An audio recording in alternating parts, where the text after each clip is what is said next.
is also playing to the gallery of the government, or government playing to the gallery of opposition. Where are we as we speak? Victor, you have to understand one thing with the Constitution of Kenya. Article 37 of our Constitution guarantees actually picketing and even demonstrations.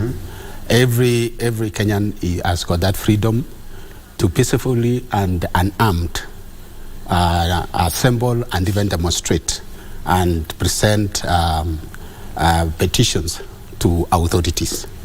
So what I want to say is that in Kenya, Victor, we have taken picketing and even demonstrations in a different way. You find that, like the other day, they had all the freedom to be in Kamukunji, but later on they said, let's go to CBD. What was the intention of coming to CBD? It's to destroy people's property. And Kenyans have suffered, and I must appreciate Kenyans. They are hardworking people, and they do business, and they are really serious in their business. Victor, the big problem in Kenya is that we take people who are vulnerable down there, who have got no properties, who have got people who are poor down there in the village, and we take them to the streets. What do you expect? Whenever they see even properties and even goods which are being sold there, actually Mama Mboga and many people who are even the hawkers here in Nairobi, they have suffered. And I want to say this, Victor, that I think time has come in Kenya that we have to be mature when we are doing all this. And we have this bill, and we are going to push it in Parliament, whereby a political party or any leader who is leading demonstration shall be liable on whatever damage is going to cause. By Roko. Okay. So the problem also, and I want to say this about the media people, we should not concentrate so much on that. The president is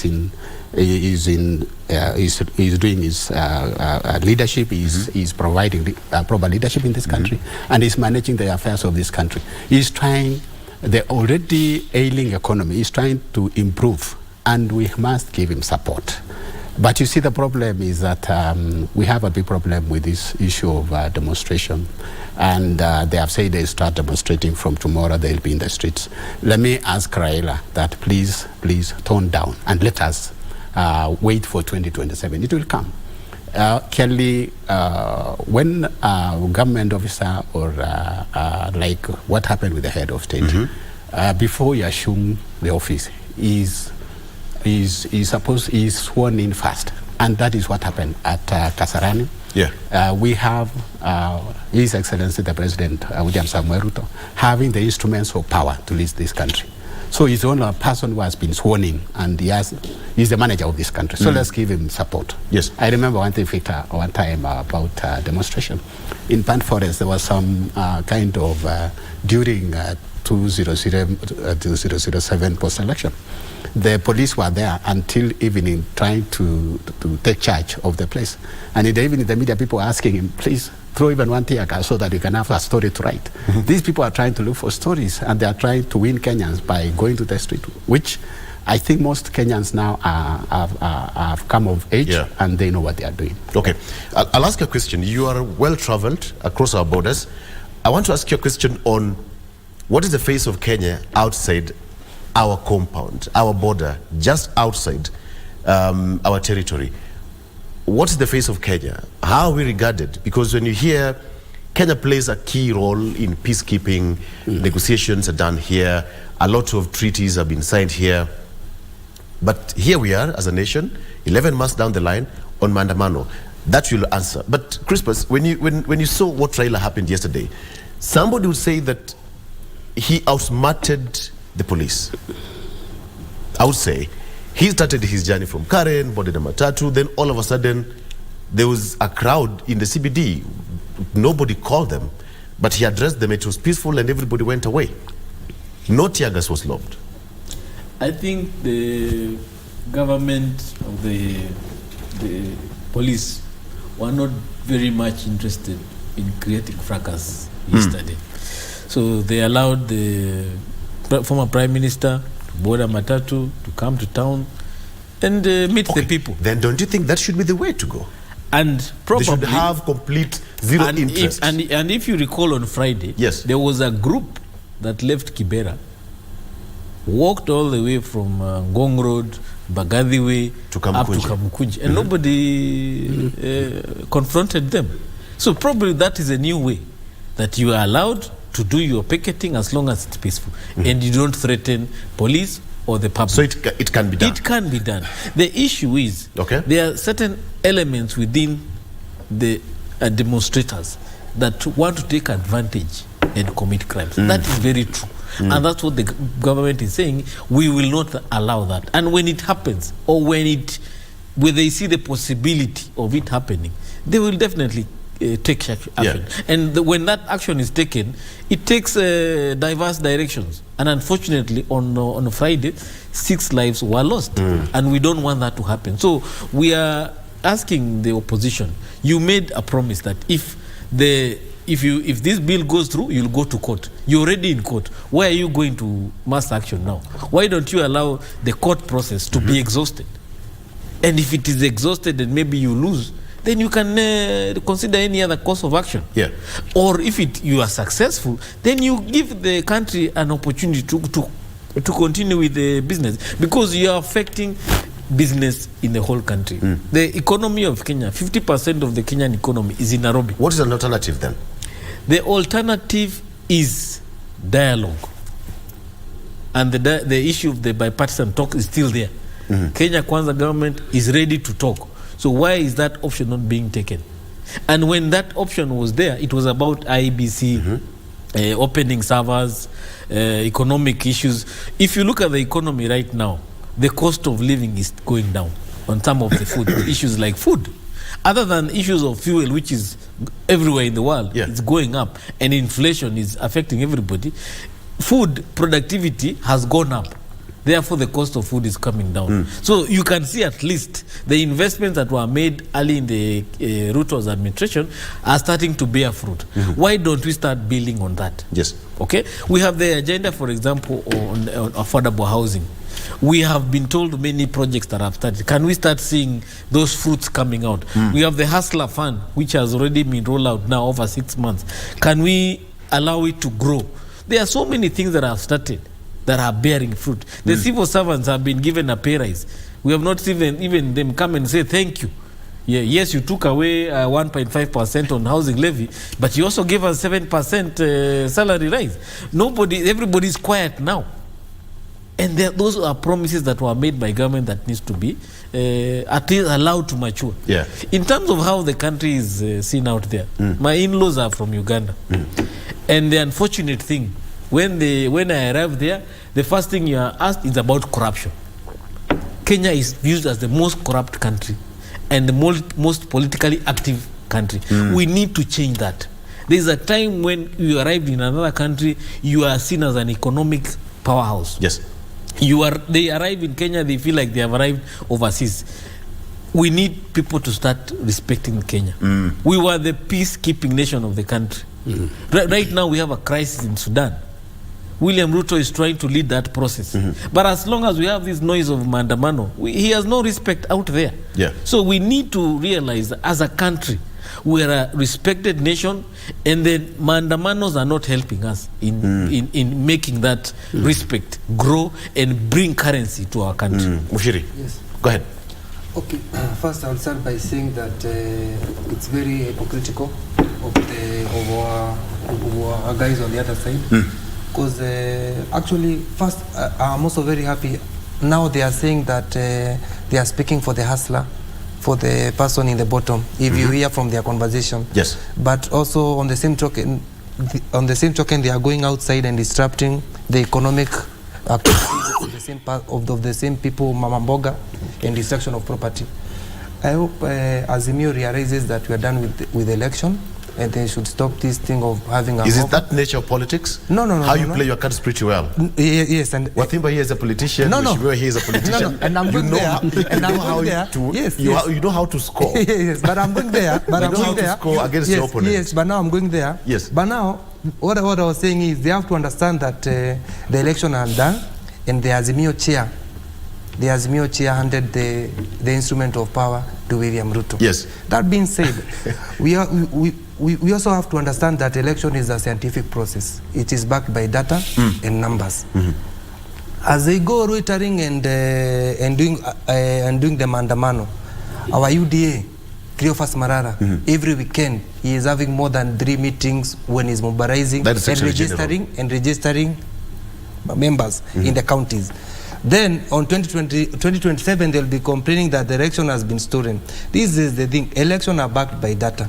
If they want to organize themselves to take the government in 2027, they have to go and engage people in the villages, to go talk to the people. They cannot be loitering in the country here, making a mess of the country, disrupting economic activity. And I have to say this is very reckless, you understand, and selfish of individuals to put their self-interest to supersede the interests of the interest of the country as it is right now.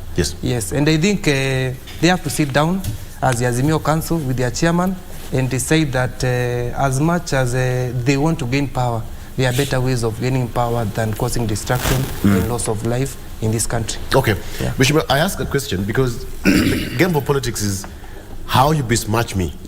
If I came to Kipkeli on the East right now and said, you know what, Nikonawe 2027, you'll do all manner of things to besmirch me and call me all manner of names, this and that, and that is nature of politics. Perhaps that is what Azimio has banked on, riding on the shoulder of the hustler that propelled Kenya Kwanza into power.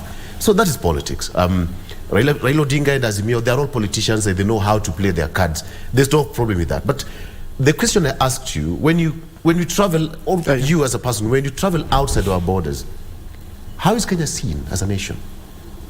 Actually, Victor, I want to tell you about our country. Our country outside there is, many people, I can say is a must-see destination, actually, among the East Africa countries. And the beauty of Kenya, the tourism and all that has given us a name out there. I remember, Victor, when I went to Spain in 2009, and most Spanish were asking me, how is Kenyatta? How is Masai? You find out that the Masai are even known than Kenya itself as a country. And I think, Victor, from the history of this country, you've learned that even the diplomats who have worked here in Kenya, they ended up buying plots here, they ended up buying houses here, and they live in Kenya. That means it's a haven of peace. And I want to say also Kenya is a forerunner when it comes to democracy in Africa.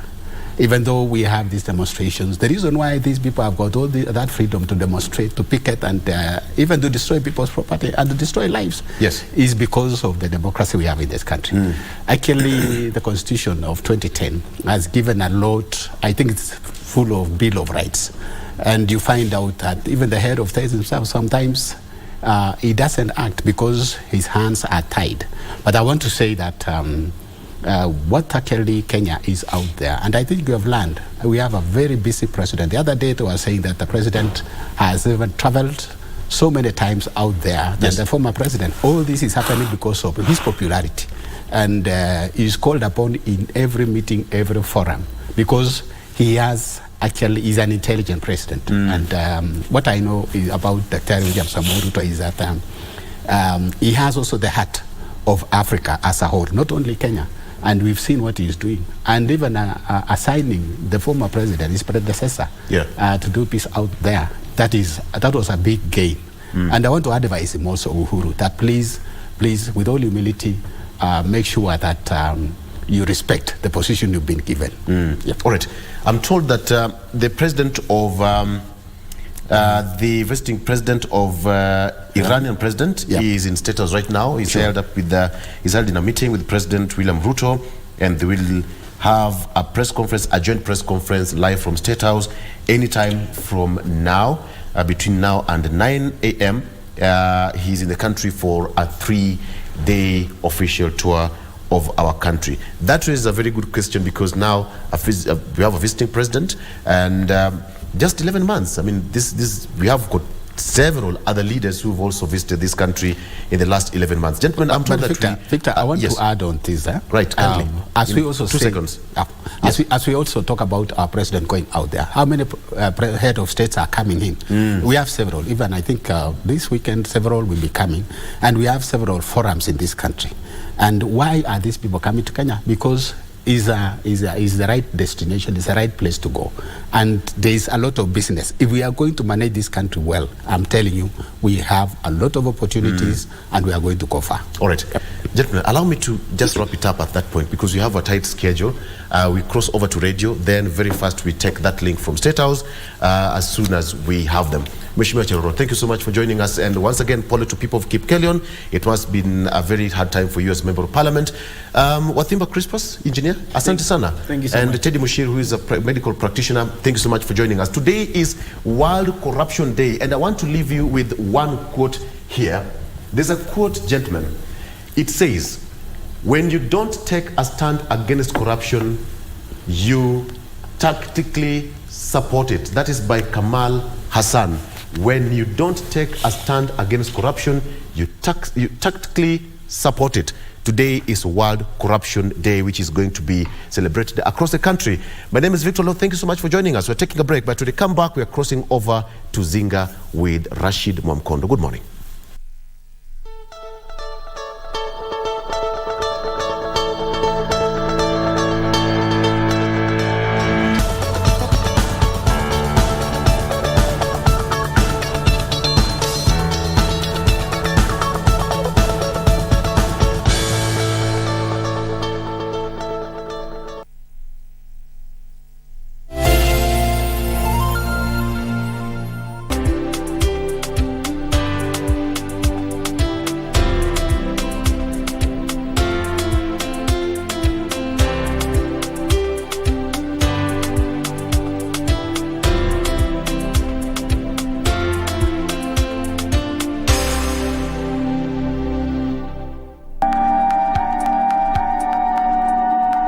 So who is he? His name is Alex, but I am not saying anything more. Nguo zako, viatu zako na hii sura yako hataki kuiona huko. Unajua mimi nikikasirika. Ha! Jemadari! Nasi umefurahi. Sitakubali ufanye mamangu akwe mwenda azimu wewe. Utadu nini? Hey! Jane, leave her alone. That's what she wants. Christine na Teresia ni kesi ngumu sana. Kuna kitu nataka kukuambia. Sure. And you can't tell anyone. I promise. Nitakwambia uandike jina ya nani. Unataka kuruka? Hebu toka kwangu uende.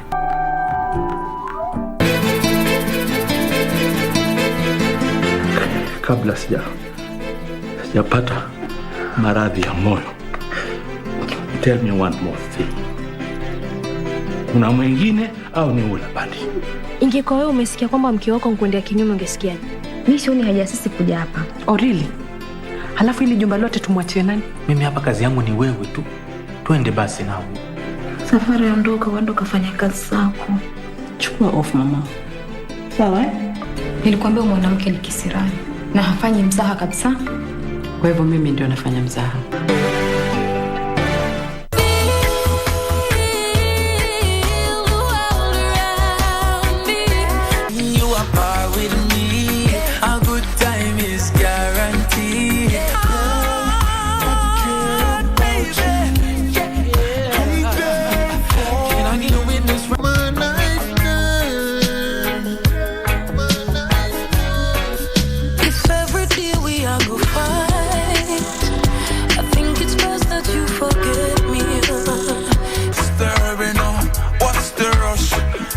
Some time out, burn some kush.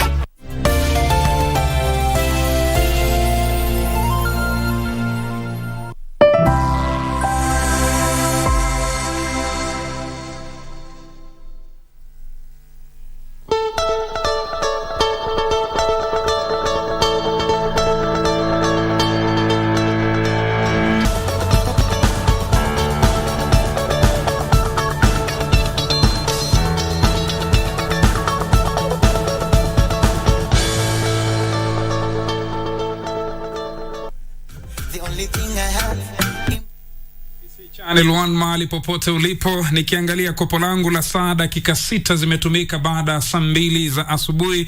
Ni matumaini yangu kwamba unaendelea kuitizama runinga ya KBC Channel 1 na wakati huo vile vile pia unaisikiliza Radio Taifa sauti ya Mkenya. Kipindi hewani ni Zinga upande wa Radio Taifa na vile vile pia Good Morning Kenya, yani GMK upande wa runinga mtazamaji. Kama tulivyokuwa tunapiga debe alfajiri ya majogoo kwamba hii leo tutazungumzia kuhusiana na uongozi wa wanawake katika zile sehemu kame mtazamaji, na hii leo ndani ya studio kama kawaida kama dawa kila siku ya Jumanne kuanzia saa 2 hadi saa 3 huwa ni ushirikiano wakati wa runinga yako naipenda ya KBC Channel 1 na Radio Taifa. Na hii leo mtazamaji tunataka kuzungumzia kuhusiana na uongozi katika sehemu kame kama vile tunazungumzia Marsabit, Moyale, Garissa, Turkana, Pokot, Samburu, Tana River na hata Isiolo. Mtazamaji, kulizungumza hilo siko peke yangu ndani ya studio, niko naye Mheshimiwa Naomi Jilo Wako ambaye ni mbunge mwakilishi wa gatuzi la Marsabit na vile vile pia ni naibu kiranja wa chama cha serikali ama walio wengi kwenye bunge la kitaifa. Bila kupoteza nukta sekunde wala dakika, upande ule wa pili yupo mwenzangu Dora Manya. Karibu sana Mheshimiwa Naomi ndani ya studio zetu za Radio Taifa. Asante sana, nimeshukuru. Karibu sana, na naona si mara ya kwanza hii sura kuiona, na kufuatilia sana kwenye bunge na unajikaza, unafanya kazi nzuri mheshimiwa, inapendeza zaidi. Labda wewe ni naibu kiranja walio wengi bungeni, ili mwananchi aelewe zaidi pale bungeni mheshimiwa, kazi yako ni ipi hasa wakati huu? Tumeona mvutano kati ya pande ya serikali na upinzani, lakini jukumu lako pale bungeni lilipi? Kwa sababu unavaa kofia nyingi, wewe ni women rep wa Marsabit, wewe vile vile ni deputy chief whip. Pengine ningetaka tu kukuambia kwa sababu roles ya women rep watu wote wanafahamu, na mainly ni kushughulika kule kwa ground na kurepresent wa mama at the national level. Lakini hii ya deputy chief whip ndio pengine watu wengi hawajui. Kuna mtu aliniuliza wakati ule president alitangaza, aliniambia na wewe sasa ni chief wa wapi? Alikuuliza ni chief wa wapi? Nikamwambia mimi ni chief wa bungeni. Hapana, chief wa bungeni kule bungeni. Kamwambia mimi ni assistant chief wa kule bungeni. Na kwa hivyo watu wengi hawafahamu, lakini deputy chief whip kazi yake in general, hata whip kazi ya whips ni kumake sure ya kwamba tunakuwa na quorums ya watu ambao wanaingia kwa bunge na kufanya debate, majadiliano na pia kumake sure that wakati wa kupiga kura sisi tuko chonjo kabisa kila wakati. Na kwa hivyo kazi yangu kuu ni kumake sure, unajua wabunge wanapenda mastare na kukaa na kuongea na kukacha hapa na mambo mengi, na saa zingine wanakaa tu wakikunywa chai, wakikula snacks ama wakijienjoy mahali kule bungeni. Basi mimi niko na ruhusa ya kuingia mahali popote na kutoa mbunge yoyote. Na nikikuja tu watu wanasema tuko hivyo, tuko loyal. Na haikui ngumu sana kwa sababu watu wanajua roles zao, na hata kama wanachukua hiyo time wakiona whip akikuja, hata kabla hujawaongelesha watu wanaamka tu wanaenda. Na hiyo ni nzuri sana. Lakini kuna wakati mwingine pengine kama watu wengi wamesafiri, kama pengine kuna committee meetings nyingi, tunakuwa na shida ya kupata quorum as well Wednesday morning. Na hiyo ndio wakati sasa nina make sure nimepiga mahesabu vizuri, tukiwa na chief whip ambao ni Osoro, tukisaidiana tunapiga mahesabu haraka, tunajua ni wapi tunatoa watu. Hata kama kuna watu wako kwa committee, tunaenda kuwatoa hapo, tupate quorum kwanza, tupitishe yale ambao tunataka, alafu tunawa release. Kwa hivyo kazi yangu kuu ni ku make sure tumepata quorum na pia kufahamisha watu kwa paper ya tuseme sasa kama ni Tuesday, agenda yetu ya siku hiyo ni nini, na kama kuna watu wanahitaji kufahamishwa kidogo, tunahitaji kuwafahamisha. Hata mambo ya voting tunafaa kuambia watu vile tunataka watu wa vote. Kwa sababu mara zingine ni sisi ndio tunawaambia wapige yes ama no. Na kwa hivyo tukiwaambia ndio wanapiga hivyo. Na kwa hivyo ninashukuru sana kwa sababu members of parliament pia wamekuwa very cooperative. Na hivi sasa tumeendesha mambo ya serikali vizuri. Shikilia hapo mheshimiwa, umeeleza vizuri sana majukumu yako kama naibu kiranja wa serikali ama walio wengi katika bunge la kitaifa, na mara nyingi watu tunashuhudia kwamba bunge lina wabunge 349, lakini mara nyingi sana kengele na kirizwa kutafuta akidi ama kora. Lakini tuliache hilo. Umeweza kuzungumzia kwamba nyinyi ndio mnatoa mwelekeo wa jinsi gani wabunge wanafaa kupiga kura wakati wa miswada mbalimbali, aidha la ama ndio. Tukisalia hapo, juzi inasemekana kwamba mkubwa wako ambaye ni mheshimiwa Silvanus Osoro alisema mlitumbia dirty tricks kuweza kuluu wabunge kuweza kupitisha finance bill. Ni kweli mlitumia njia chafu? I think hiyo alikuwa misquoted. Kwa sababu mimi nilikuwa bungeni kutoka dakika ya kwanza hadi dakika ya mwisho. Na ninajua kwamba watu kwanza hasa wale wa side yetu walikuwa 100% walikaa kutoka asubuhi mpaka jioni, usiku saa 6 saa 7 hivyo. Na kwa hivyo hata ukiangalia tu our own side, we have enough numbers. Na upande huo mwingine mkikumbuka walikuwa wametusumbua kiazi. Mara wanatembea wanaenda nje, mara wanapiga kelele, mara wana make sure ya kwamba kuna watu wengine hawafiki. Na kwa hivyo hiyo I think Osoro amekuwa misquoted. Na mimi mwenyewe nilimuuliza, nikamtumia hiyo video ya kule Kisii wakati alikuwa anaongea. Kamwambia hebu boss, tafsiri hii tuweze kufahamu vizuri. Akaniambia ni uongo mtupu. Na kwa hivyo hata ameenda kotini kwa sababu kumwekelea na hiyo mambo sio ukweli, kwa sababu kwa hiyo hakuna wabunge walinunuliwa wakapelekwa trips. Kuna wengine hata hawakuhudhuria wakati mswada kura zikipigwa. Inasemekana mliwaficha na mapesa. Hapana trips. Ukipata trip kama mbunge ukiambiwa saa hizi uende US ama UK ama wapi, ni opportunity nzuri ya kwenda kujionea vile mambo inaendelea huko, na tena unajifunza mambo mawili matatu hapo. Ukipata hiyo opportunity hakuna mheshimiwa anaweza kukataa. Na kwa hivyo siwezi nikasema ati kuna watu hawakuenda. Watu walienda safari, na watu walienda wakajienjoy huko. Lakini wale walikuwa sio ati tuliwanunua. If they wanted they would have said no. Mara nyingi mimi ninaambiwa niende, na kwa sababu ya responsibility yangu ninasema hii siwezi, wacha niende safari wakati tuko na recess refu. Na hata hii recess fupi kawaida mimi sikubali kwenda trip yoyote. Lakini mwenyewe akikubali kwenda, yeye ndo amevali kwenda safari kuliko ile kazi imemleta bungeni. Kwa hivyo sio makosa yetu. Kwa hivyo kuna wengi walienda safari, kuna wengine walienda safari, kuna wengine walikuwa na excuse mbalimbali, walikuwa within Nairobi lakini hawakuweza kufika. Na hiyo hakuna mtu yoyote ambao akona jukumu juu ya mheshimiwa mwingine. Sisi ni ku make sure tumewipe watu wetu na wamekaa huko. The other side, what they do, whether they are in the chambers or not, that is none of our business. Hata wasipokuja ndio nzuri kwetu. Kwa hivyo hiyo ni shauri yao, na hao watu ndio disorganize, wakaamua kukaa, wakaamua kupotea. Sijui kama kulikuwa na mambo ya pesa, lakini kama walipewa pesa, ni kwani hiyo pesa ndio ilikuleta? Si ni watu wako walikutuma? Kwa hivyo hiyo ni mambo yao, lakini saidi yetu niko na sure ya kwamba walikaa na wakafanya kazi. Mheshimiwa Naomi Wako Jilo anasema hakuna mbinu chafu zilitumika kuweza kuwarai wabunge kupitisha mswada wa Finance Act, na anasema ni hiari ya mbunge kama kuna safari aende au asiende. Tuliachie hapo, turudi kwenye kina cha mada yetu mheshimiwa. Sasa hebu tueleze mahali unakotoka Marsabit. Ni miongoni mwa sehemu kame katika taifa letu la Kenya. Je, maisha ya wanawake na kina mama yako vipi? Nikiguzia hiyo ambao ni mambo ya muhimu sana.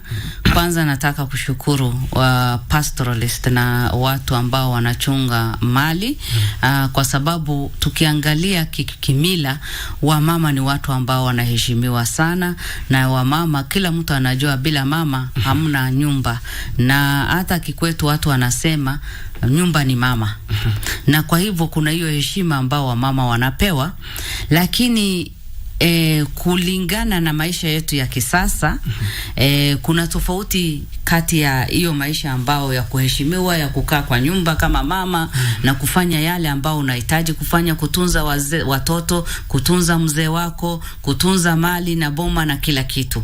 Lakini hivi sasa mambo yameendelea, na sisi wenyewe ambao tumesoma tunaona tunafaa kuwa kama wale wa mama wengine. Na kwa sababu ya hiyo culture, kwa sababu kwetu hata tukitembea kwa njia, mimi kama mama siwezi nikatembea mbele ya mwanaume. Mwanaume lazima atembee mbele. Kweli. Ne kwetu wanasema mwanaume anaweza kupatana na simba, protect mama. Na kwa hivyo aweze akaachilia mama aende mbele. Na hata kwa mambo mengi mwanaume lazima akue mbele ya mama. Hiyo ni culture nzuri na desturi nzuri, lakini ikiwa translated kwa mambo ya uongozi, kwa mambo ya kupata kazi na kufanya mambo mengi, inaweza kunyima wa mama haki yao, kwa sababu focus yote inaenda kwa mwanaume. Kama sasa hata hii kiti ya mwanamke ambao constitution yetu ya 2010 iliruhusu wa mama waweze kutafuta na wamama waweze kushindana, mwenye anapata aende mbele. Lakini hata kwa hii, kama nakwambia kwa sababu niko na experience, kama wangesema mwanaume anaweza kurepresent mama, wanaume wangejitokeza sana, wakapigia cheo ya women. Na sio ati kwetu tu, kila mahali mwanaume angesema mimi ndo nataka kurepresent wanaume. Thanks to, unajua, shukran kwa constitution yetu 2010 ndio inatu protect. Wanasema hiyo ni kiti ya wamama na wamama tu ndio wanapigania. Naam. Unfortunately hata hapo bado wanaume wanajaribu kudictate. Na ninaguza kwa hii kwa sababu ya my own experience. Kwa sababu ukiangalia ile lineup watu wana form, mwanaume ana decide ni nani ndo anakuwa women rep yake. Na kwa hiyo ina disadvantage mama kiazi. Kwa sababu yule mama akona potential, yule mama anaweza kufanya kitu, kujitokeza na kujipigania na kusema mimi niko na kitu ya kuwafanyia, niko na agenda na ninataka kuleta transformation. Huyo kusucceed na kwa ngumu sana, kwa sababu ya hiyo belief ya kwamba hata mahali mama anajiweza, lazima mwanaume awe hapo aweze kuonyesha huyo mama kweli anajiweza. Na kwa hivyo culture yetu ni nzuri kwa upande moja, lakini tena inakuwa na disadvantage. Na wamama hivi sasa ukiangalia ni ile positions kubwa ambao tunapata ni ya nomination. Ma MCS wanaume wanachaguliwa. Hata kama mama anajitokeza sio rahisi ya kwa yeye kupita. Na kwa hivyo mwanaume anakuwa elected, wamama wanasema atakuwa nominated. While mama akiwa elected ndio anakuwa na nguvu na ndio anakuwa na ile power watu wamempatia. Kuwa nominated na kupatia opportunity kidogo ya kujionyesha, ya kuonyesha kazi yako na kuonyesha hata ile kazi ambayo unaweza kufanya. Lakini ukiwa nominated hauna power ya kutosha katika mkono yako. Na kwa hivyo ningetaka ku-encourage watu wasidhani tu ati position mama ambao anaweza kuhold ni hiyo ya nomination pekee. Wakitupatia opportunity, wamama wakipewa opportunity, kwanza wale wa kwetu, akili wako nayo, hekima wako nayo, na kazi wakipewa wanafanya kwa passion sana, wanafanya na nguvu yao na akili yao yote. Na unaona mama anafanya kazi sio ati ajifurahishe, lakini aweze kuchunga watu wake ambao wako pale ground. Na kwa hivyo culture ni nzuri, lakini kuna mahali inafika ambao tunanyimwa vitu nyingi. Mheshimiwa, juzi kumetoka ripoti kwamba katika utumishi wa umma, jamii ambazo zimedominate sana katika kuandikwa kazi kwenye utumishi wa umma ni jamii za Kalenjin na Kikuyu.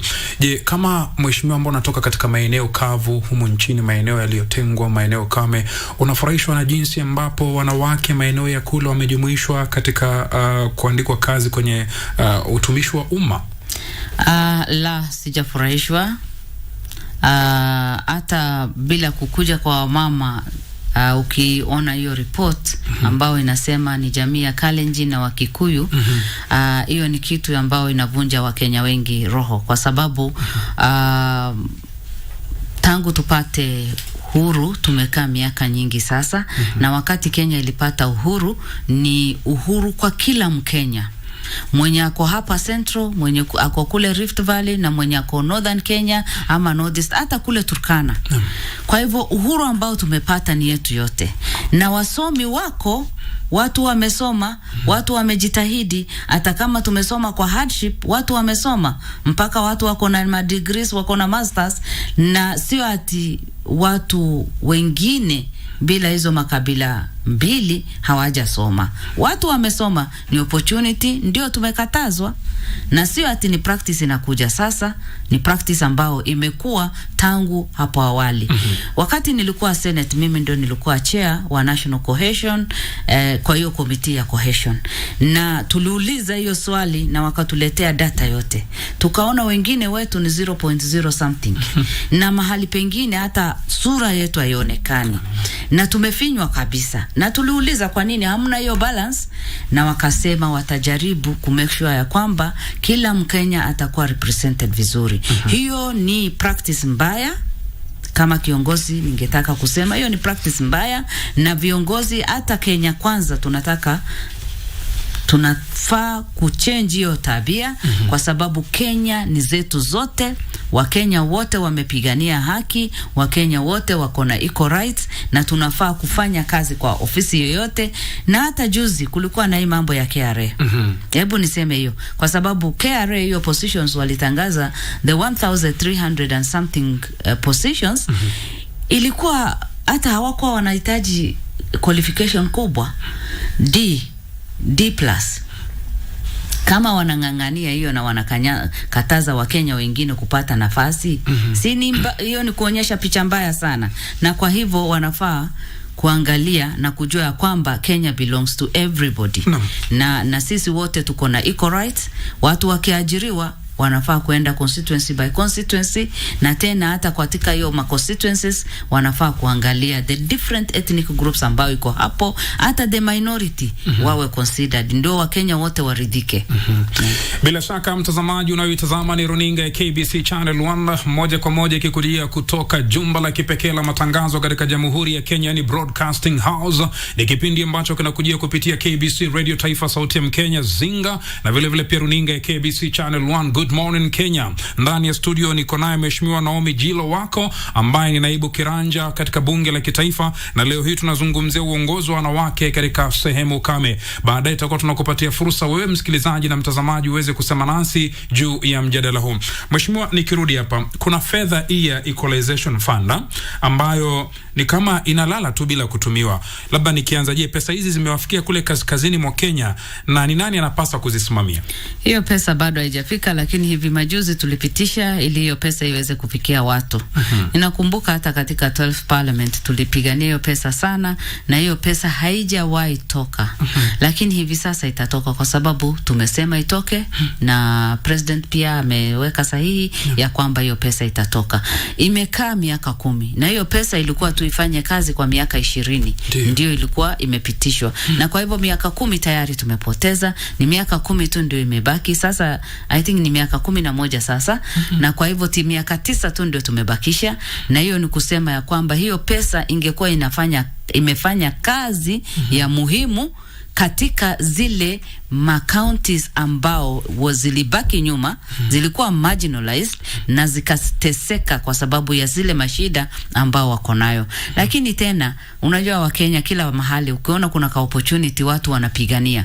Wakati wa kwanza ambao ilipitishwa, areas ambao zilikuwa considered ilikuwa asal areas, hii dry areas ambao ziko na shida mbalimbali. Lakini baadaye watu wengine wakapigania, wakaongeza hata Kiambu nasikia, hata hapa Nairobi nasikia kuna mahali ambao imeongezwa. Na tukiendelea hivyo itakuja kuwa ni mali ya all the 47 counties. Lakini tukisema equalization ni fedha ambao inafaa kusaidia wale ambao wamebaki nyuma kwa maendeleo na wanahitaji kukatch up na watu. Miaka 10 zimepotea, na ni matumaini yangu ya kwamba zile miaka 10 tumepoteza, tutatengeneza sheria ya kutusaidia ili tuweze kuongeza miaka 10 zingine, ili tuweze kupata faida ya hiyo miaka 20. Lakini hivi sasa vile imepitishwa, ni matumaini yangu ya kwamba hiyo pesa ikifika kwa counties, kwa sababu mambo ya accountability inakuwa na shida hata kule mashinani. Na kwa hivyo ni maombi yangu ya kwamba hiyo pesa ikifika itaweza kufikia wananchi wa kawaida, iweze kuleta maendeleo ile ambayo inahitajika kwa mambo ya health, kwa mambo ya transport, kwa mambo ya njia na kwa mambo ya education, ili wale watu ambao wamebaki nyuma waweze kuenda mbele. Ukiangalia katika hata county yangu, hata katika county zingine, mambo ya health ni devolved, lakini unaona kwa mahospitali hamna madawa. Ukienda kwa mahospitali hawana vitanda nzuri. Ukienda kwa mahospitali hawana huduma ambao mwananchi wa kawaida anafaa kuwa nayo. Na kwa hivyo hiyo pesa ikikuja inafaa kufanya hiyo kazi ili watu waweze kupata huduma ambao ni safi na yenye inawasaidia. Ukiangalia education, unaona kuna watu bado mpaka wakati huu wanasomea chini ya miti. Kuna watu ambao hata kwa kiti wanakalia watu 6, ambao kiti ambao hizo desk ambao watu 2 watatu wanafaa kukalia. Na kwa hivyo watu wanateseka kwa njia nyingi.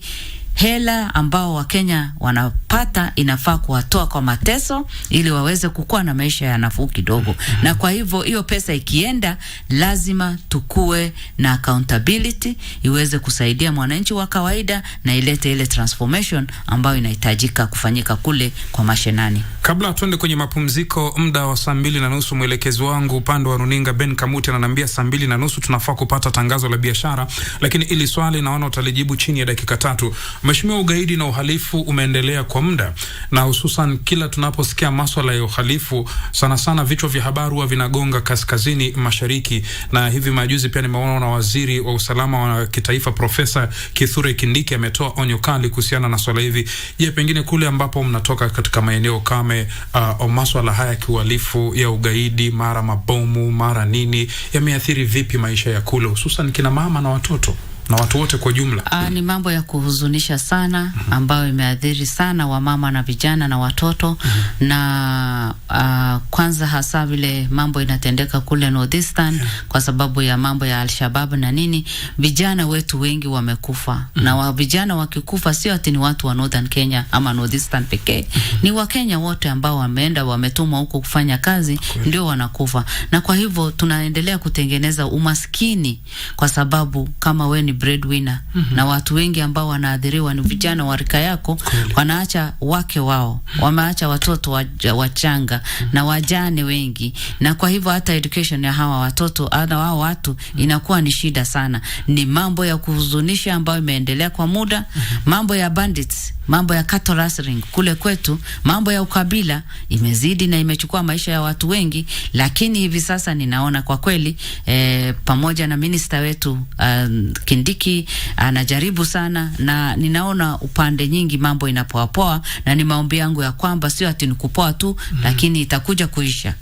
Nikimalizia hiyo mambo, ninataka kusema hasa wale maaskari ambao wanakufa wakiwa wanafanya kazi, pengine serikali tunafaa kukuja na system ambayo itawasaidia wake wao na familia yao waweze kupewa counseling ya kutosha. Na pia hata kama ni biashara, kama mama ni mfanyika kazi, watoto wawe educated at least, kwa sababu huyu mtu ni hero na amekufa akifanya kazi. Watoto wao wapewe education, na mama pia awe empowered kidogo kwa mawaidha, na pia apewe hata kama ni pesa kidogo ya kufanya biashara ili aweze kujisimamia na kuchunga familia yake. Wale wote ambao wamekufa wakiwa wanahudumia Kenya, tukiwa tunawaita ni heroes wetu, tunafaa kuwatunza hata kama wametuacha. Na wale ambao wamepoteza maisha yao kwa hali mbaya katika mkondo ya bandits na hao wengine, pia tunafaa kujua hata kama ni education ya watoto, tujue ni program gani inaweza kuwatuliza moyo kidogo, kwa sababu hiyo depression ni kubwa sana. Na watu wanafaa kutunzwa. Kenya ni yetu yote, na sisi wote tunafaa kutunzana ili tuweze kukua na healthy society. Asante. Bila shaka mtazamaji, maneno ya hekima kutoka kwa Mheshimiwa Naomi Jilo Wako, ambaye ni mbunge mwakilishi wanawake gatuzi la la Marsabit na vile vile pia naibu kiranja walio wengi katika bunge la kitaifa. Kumbuka hii ni KBC Channel 1 TV, kipindi ni Good Morning Kenya, na vile vile pia ni KBC Radio Taifa sauti ya Mkenya, kipindi ni Zinga. Upande wa pili yupo Dora Manya. Mtazamaji, tunapata pumziko fupi angalau tukimeza maji ya tama la sharubeti, ingawaje mna glasi hapa ndani ya studio, lakini tutakaporudi tutasonga mbele, usicheze mbali.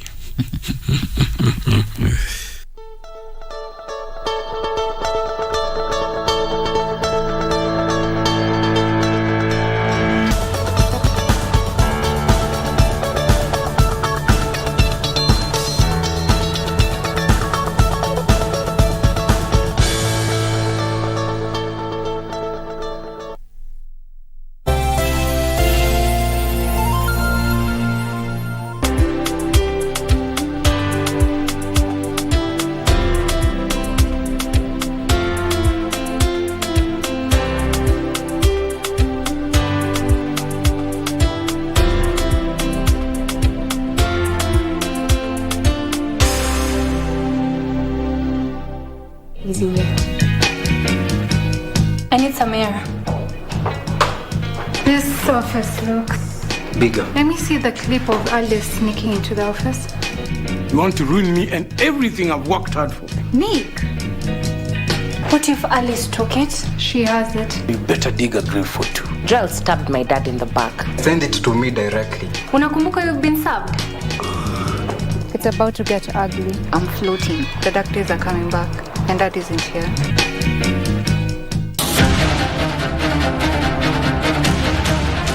확연 사건으로 시신 운반 관련자를 알아냈다. 그렇다면 다음은 우리나 잘못되는 게 내가 불편해서 그런다고. 불편 뜻 알죠? 좁고 눅눅하고 따끔하고. 팀장이 있었는데 교통사고가 났습니다. Прикончил? Да. Я жду.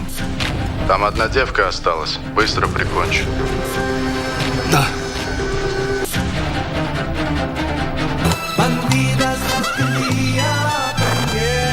And I want you to tell me the truth right now. What did Dad tell Amparo that was so serious that it forced her to marry Reynaldo? Come on, tell me the truth. I'm not used to it yet, so that's okay. You have an enemy, and I know all about him. It's Olegario Montoya. You, Alonso, you must try to recover. And you too, Dad. The doctor has told me that somebody's trying to poison you. Las Malditas.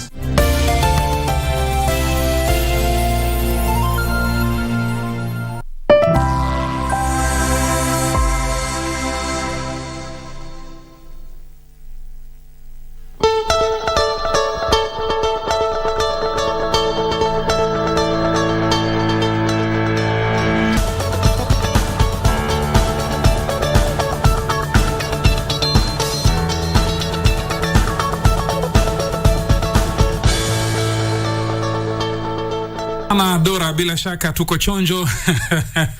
Ni mwenzangu upande wa pili wa studio. Naona Lucy wa home anashindwa sasa, Mkondo umelala nyumba gani? Nimelala tu nyumbani kwangu, sio wasiwasi. Ni saa 2:33 saa za kanda ya Afrika Mashariki. Unaendelea kusikiliza KBC Radio Taifa sauti ya Mkenya, na vile vile pia unaendelea kuitazama runinga ya KBC Channel 1. Kipindi hewani ni Good Morning Kenya na Zinga, na ndani ya studio niko naye Mheshimiwa Naomi Jilo wako ambaye ni mbunge gatuzi la Marsabit katika bunge la kitaifa, na vile vile pia ni naibu kiranja walio wengi katika bunge la kitaifa, na tunazungumzia uongozi wa wanawake katika maeneo kame. Karibu tena mheshimiwa, tuendelee mbele. Mheshimiwa, katika swala la afya umeligusia kidogo, na vile vile pia umeweza kugusia swala zima la elimu. Je, watoto wasichana hususan ama pia watoto kwa jumla ambao wako katika sehemu hizi kame, je, wana resources za kutosha katika swala la elimu kukabiliana na wenzao wengine? Hawana resources za kutosha kwa sababu kulingana na kimila yetu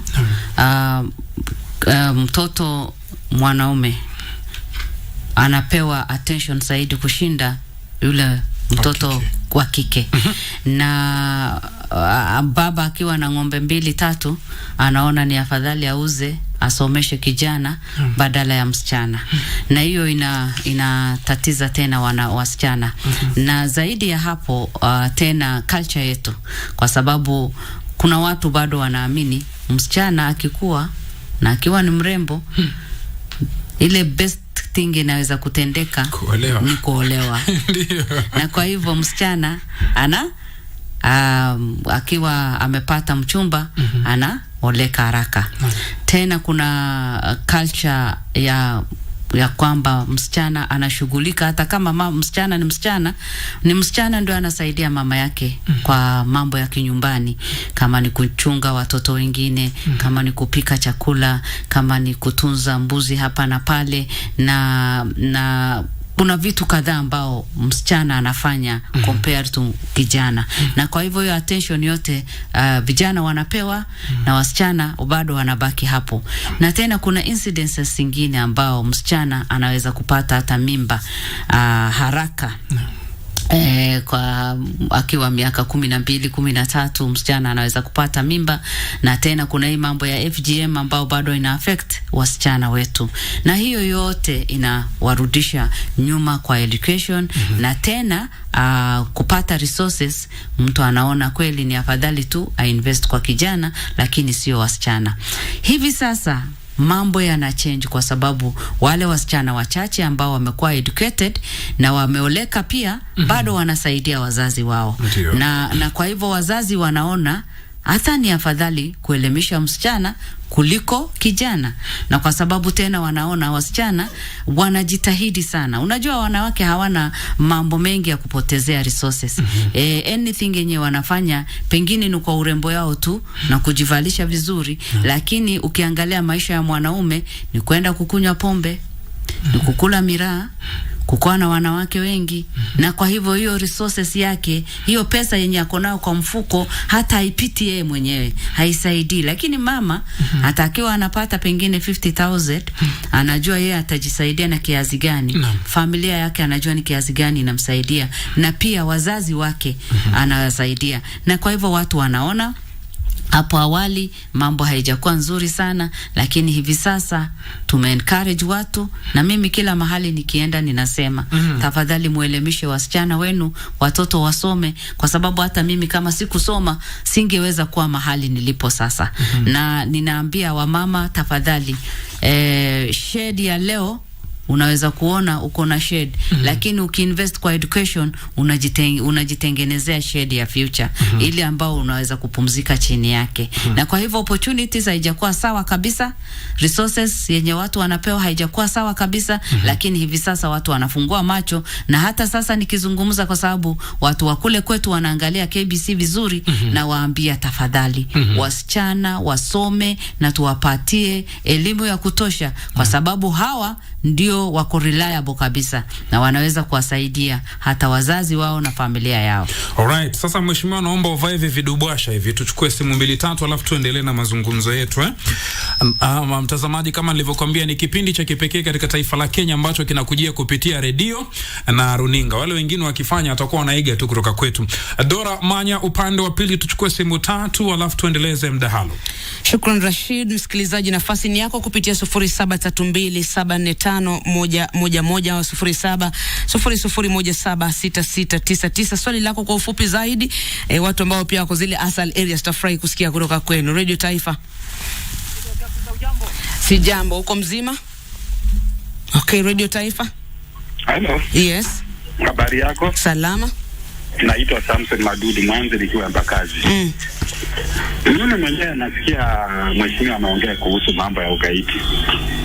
Ugaidi naona mheshimiwa ni kama sisi wenyewe tunajitakia. Hali ugaidi unafanyika hasa hizi sehemu mnasema hizi ugaidi vijana wenyewe hawana kazi kitu ya kwanza. Na wakienda jirani wanaambiwa shika milioni 5 enda fanya hii. ukifanya hiki kitu kulipa milioni 5 mbona asifanye? Na uwezi niambie mahali mnakaa pale au juu vijana wale wako pale. Unajua kuna sehemu zingine huku hata upande wa tuseme magharibi central nini, kijana akionekana mgeni anajulikana huyu ni mgeni. Lakini sisi tunatumia upande mwingine tuseme kama kanisa, dini, nini. Tunashiriki na huyu usiwezi nikamtambua. Kwa hivyo swali lako lipi? Mtambuzi wangu. Haya, zungumzia hapo mimi namaliza yangu. Asante sana. Radio Taifa, halo. Pole na kupoteza Radio Taifa. Jambo mtoto wa Afrika. Niko salama, nashukuru sana. Uko mzima mwenyekiti wa Ibeba? Simu yako mwenyekiti wa Ibeba leo, pressure iko wapi? Radio Taifa KBC. Radio Taifa leo. Yes. Huyu ni Daniel Ngoma. Swali lako. Mimi kwangu ninauliza mheshimiwa huyu kwa mada ile nisikia akisema uko eneo yenye wako sababu uliharibu wanai vijana walipotea walikufa. Hasa kwa hiyo area yake hiyo kuna mradi yote ambao amekendelea kwa wananchi wake, hata kama mradi wa kuku, hata kama mradi wa dairy mill au ni ya bami mshapa hiyo kufanya kwa hiyo eneo lake. Asante sana. Swali la mwisho hapa nasema kama kuna mradi wowote ambao mheshimiwa ameweka kwao vijana. Tupate simu nyingine mmoja haraka upesi. Radio Taifa KBC. Hello Radio Taifa. Yes. Niliongea na nyundo toka maneno sehemu za Tana Delta. Karibu. Tana River County huko. Mimi namwambia mheshimiwa ameongea vizuri sana, lakini kiasi cha kuwa sisi vijana huwa tunatatizika na hizi chetu hapa Kenya, kwa sababu ukipata nchi jirani kama ukisemekana utalipa 50,000 na ukiangalia ni wewe hauna kibarua chochote ambacho unafanya, unaweza enda fanya makubwa ambayo ni hatari kwa sababu umeshawishiwa na pesa. Okay. Asante sana. Kwenu Rashid? Naam, mheshimiwa, nadhani umeweza kusikia baadhi ya maswali ambayo yameulizwa na wasikilizaji na naona umewanakili. Labda uchukue fursa kama dakika 3 uweze kuyajibu alafu tusonge mbele. Asante sana. Nataka kushukuru Samson Daniel na ule mwingine amepiga kutoka Tana Delta, na ni kuonyesha kwamba wametufuata step by step na wanajua yale mambo ambayo tumezungumzia. Mambo ya ugaidi iko kila mahali. Hata hapa Nairobi kuna mambo ya ugaidi na mambo mengi ambayo inaendelea. Ni mambo ambayo ilikuwa inaendelea hata wakati hatukuwa kwa leadership. Na sasa sisi tuko na wengine watakuja baada ya sisi. Aim yetu ni kumaliza hii mambo ya ugaidi na mambo mabaya ambayo inaendelea, na kwa kweli watu wakiwa na bunduki ama wakiwa na nini, akili yao inawapeleka ili waweze kufanya mambo mabaya. Ni jukumu la serikali kuchunga mwananchi yeyote na pia kumake sure ya kwamba bunduki haramu na nini haitakuwa. Zaidi ya hiyo tena tuko na shida ya drugs ambao ina affect vijana wetu sana, na ugaidi nyingi ukiangalia inakuwa facilitated sana na mambo ya drugs na mambo ya ulevi ya aina nyingi. Na kwa hivyo tutajitahidi, kwa sababu yeye hajauliza lakini amesema tu zile shida ambao ziko. Tutajitahidi kwa sababu hata hii drive ambao Deputy President amekuwa nayo ya kupunguza ulevi wa aina yote itasaidia. Na mambo ya ugaidi pia sisi pia tutajitahidi, kwa sababu hasa upande wa northern na northeastern areas tunajua ni nini inaendelea, cat rustling and all this ethnic division nini ndio inasaidia sana. Lakini sisi tuta make sure that watu wataishi kwa mambo ya amani na kupenda amani.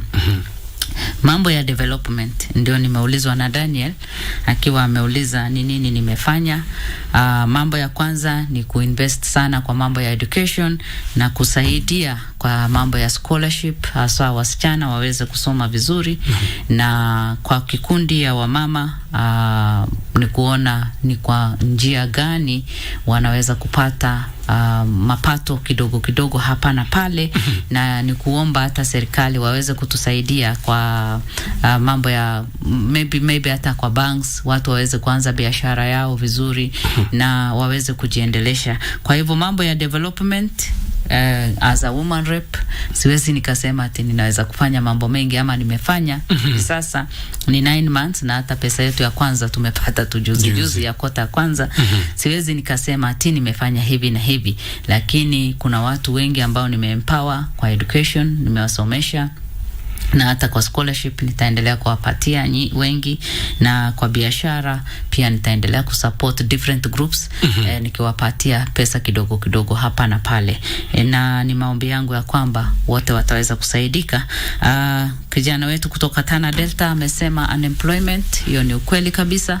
Na hata mambo mengi hapo awali wakati tulikuwa tumeanza mambo ya Al-Shabaab, vijana wetu wengi walikuwa wanajiingiza kwa hiyo kwa sababu ya kudanganywa ati watapewa pesa nyingi. Lakini yoyote ni udanganyifu na hakuna mahali ambao wamewahi pata. Wengi hata walienda kupoteza maisha yao. Na hiyo nimesema tu kwa example, lakini kuna mambo mengi ambao vijana wanadanganywa nao kwa sababu ya unemployment, na watu wanaingia kwa shida mbali. Lakini serikali ya Kenya Kwanza tuko committed na tunataka vijana wapate kazi, tunataka vijana wapate ajira na waweze kusustain familia yao. Na pengine mwaka huu wa kwanza inaonekana ni shida tupu, lakini hivi karibuni tutatoka, kwa sababu ya mambo ya agriculture itaemploy watu wengi, mambo ya housing itaemploy watu wengi, na hata kwa ile employment ya ofisi white collar job watu wengi wataajiriwa. Hatutaweza kumaliza shida zote, lakini shida zitakuja kupunguza kiasi. Mheshimiwa, kabla turudi tena kwenye masuala ya uongozi wa wanawake katika maeneo kame na changamoto, ili swala la ugaidi inaonekana kwamba linatupiga kila siku, na sijui kwa nini kama taifa la Kenya hatusomi kupitia past experience. Mheshimiwa, kuna wakati kulikuwa kuna mfumo wa nyumba 10 kama ndugu zetu jirani wa Tanzania, kuna wazee wa mitaa. Leo hii ukiingia Tanzania, we kama ni mgeni utajulikana tu.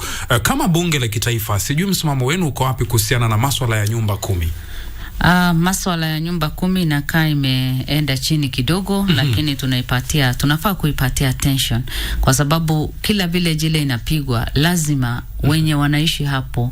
Kwa sababu mimi huwa huko kwetu watu wakipigwa ninasema hao watu sio kama mvua ati wanakuja wananyesha na wanatoroka, ama hawakuji kwa hewa tu na wanataka watu wanaenda. Ni watu ambao wanatembea kama sisi, ni watu ambao wanakula, ni watu ambao wanakunywa maji, kama ni watu ambao wanaleta hata na ndege ama chopa ama nini, watu wa jirani wanafaa kujua. Hivi sasa hao magaidi wanaletwa, pengine ni gari wanawekwa mahali, na kwa hivyo majirani lazima wajue, na sisi tusipojipenda hakuna mtu mwingine atatupenda. Na hakuna malaika ambao atatoka kule mbinguni ama wapi kuja kututunza na kutuambia mambo. Lakini ni sisi wenyewe ndio tunafaa kuongea shida. Hata wenyeji wanaogopa. Unajua, kwa sababu hawa magaidi wanajulikana. Wewe ukienda kusema watajua ni wewe na watakueliminate. Na kwa hivyo watu wote wanaishi kwa uoga na wananyamaza na hawezi wakasema. Na nafikiri kitu ambacho kinakosekana pia, Mheshimiwa, ni masuala ya training na mafunzo, jinsi gani unaweza kuripoti, kwa sababu Mheshimiwa utakubaliana na mimi kwamba lau kama mfumo wa nyumba 10 ungekwako, yale ambayo tumeyashuhudia katika msitu wa Shakahola tusingeshuhudia. Hiyo ni ukweli kabisa, kwa sababu watu wanaogopa. Kwa sababu ninajua raia wa kawaida anaogopa, akienda kupeana information na akipatikana hata uawa, na hata atauawa kwa njia ya unyama. Mtu ananyamaza na information. Na mambo ya Shakahola, tunajua ya kwamba wale wa Kenya ambao wamekufia hapo ni watu kutoka kila mahali. Kila mahali. Tuache mambo ya Asal, mambo ya Northern Kenya ambao wamezoea kuuana. Hata Shakahola yenyewe is a real drama yenye imetokea katika nchi yetu. Mahali ambao tuko na serikali in place, na mahali ambao majirani hata hawajawahi report ati jirani yake yamepotea. Na kwa hivyo sisi wenyewe ndio tunafaa kusimama imara. In fact, hata wakati sasa imefika wa kukosa kupoint to the government. Sisi wenyewe tujukue hiyo jukumu na tuseme, kama mimi jirani yangu amekosekana na familia yake mzima na sijaenda kuripoti mambo yake. Ng'ombe ya jirani imechukuliwa, jirani ameuawa kisiri na hujaenda kuripoti. Ni kusema hata sisi wenyewe tumelalia jukumu letu, na ni jukumu la kila mwana Kenya kutunza maisha yake. Serikali itatunza na pia kutunza maisha ya jirani yake. Mambo ya nyumba 10 kama tungesitiza vizuri na tunge-enhance vizuri, ndio itatusaidia, kwa sababu hawa ndio wanajua ni nini inatendeka kule vijijini. Ona sasa blame tu imekuwa kuwa sijui OCS, sijui chifu nini. Tuacha mheshimiwa, tuna dakika 11 tuweze kumaliza kipindi. Tuangazie kwa faida ya ule mwanamke ambaye anakutizama na ule ambaye anakusikiliza kuhusiana na hii affirmative fund. Je, ni pesa ambayo imetengewa iko chini yako na inafaidi wanawake? Je, mtu anaipata vipi? Wanawake wanapata vipi waweze kufaidika kuendelea mbele? Affirmative fund ni kwa hiyo njia nyingine tunaita ngaf. Kama kwangu watu wamekuja kujua kuna pesa ya ngaf ambayo inakuja, na hiyo pesa hata sio pesa nyingi sana. Kwa per constituency tunapata kama 6 point something million, na ndio tunasaidia na wamama. Hiyo pesa inafaa kusaidia groups, women groups, na tena hiyo pesa inafaa kusaidia youths, inafaa kusaidia wale living with disability, ya walaoishi walemavu.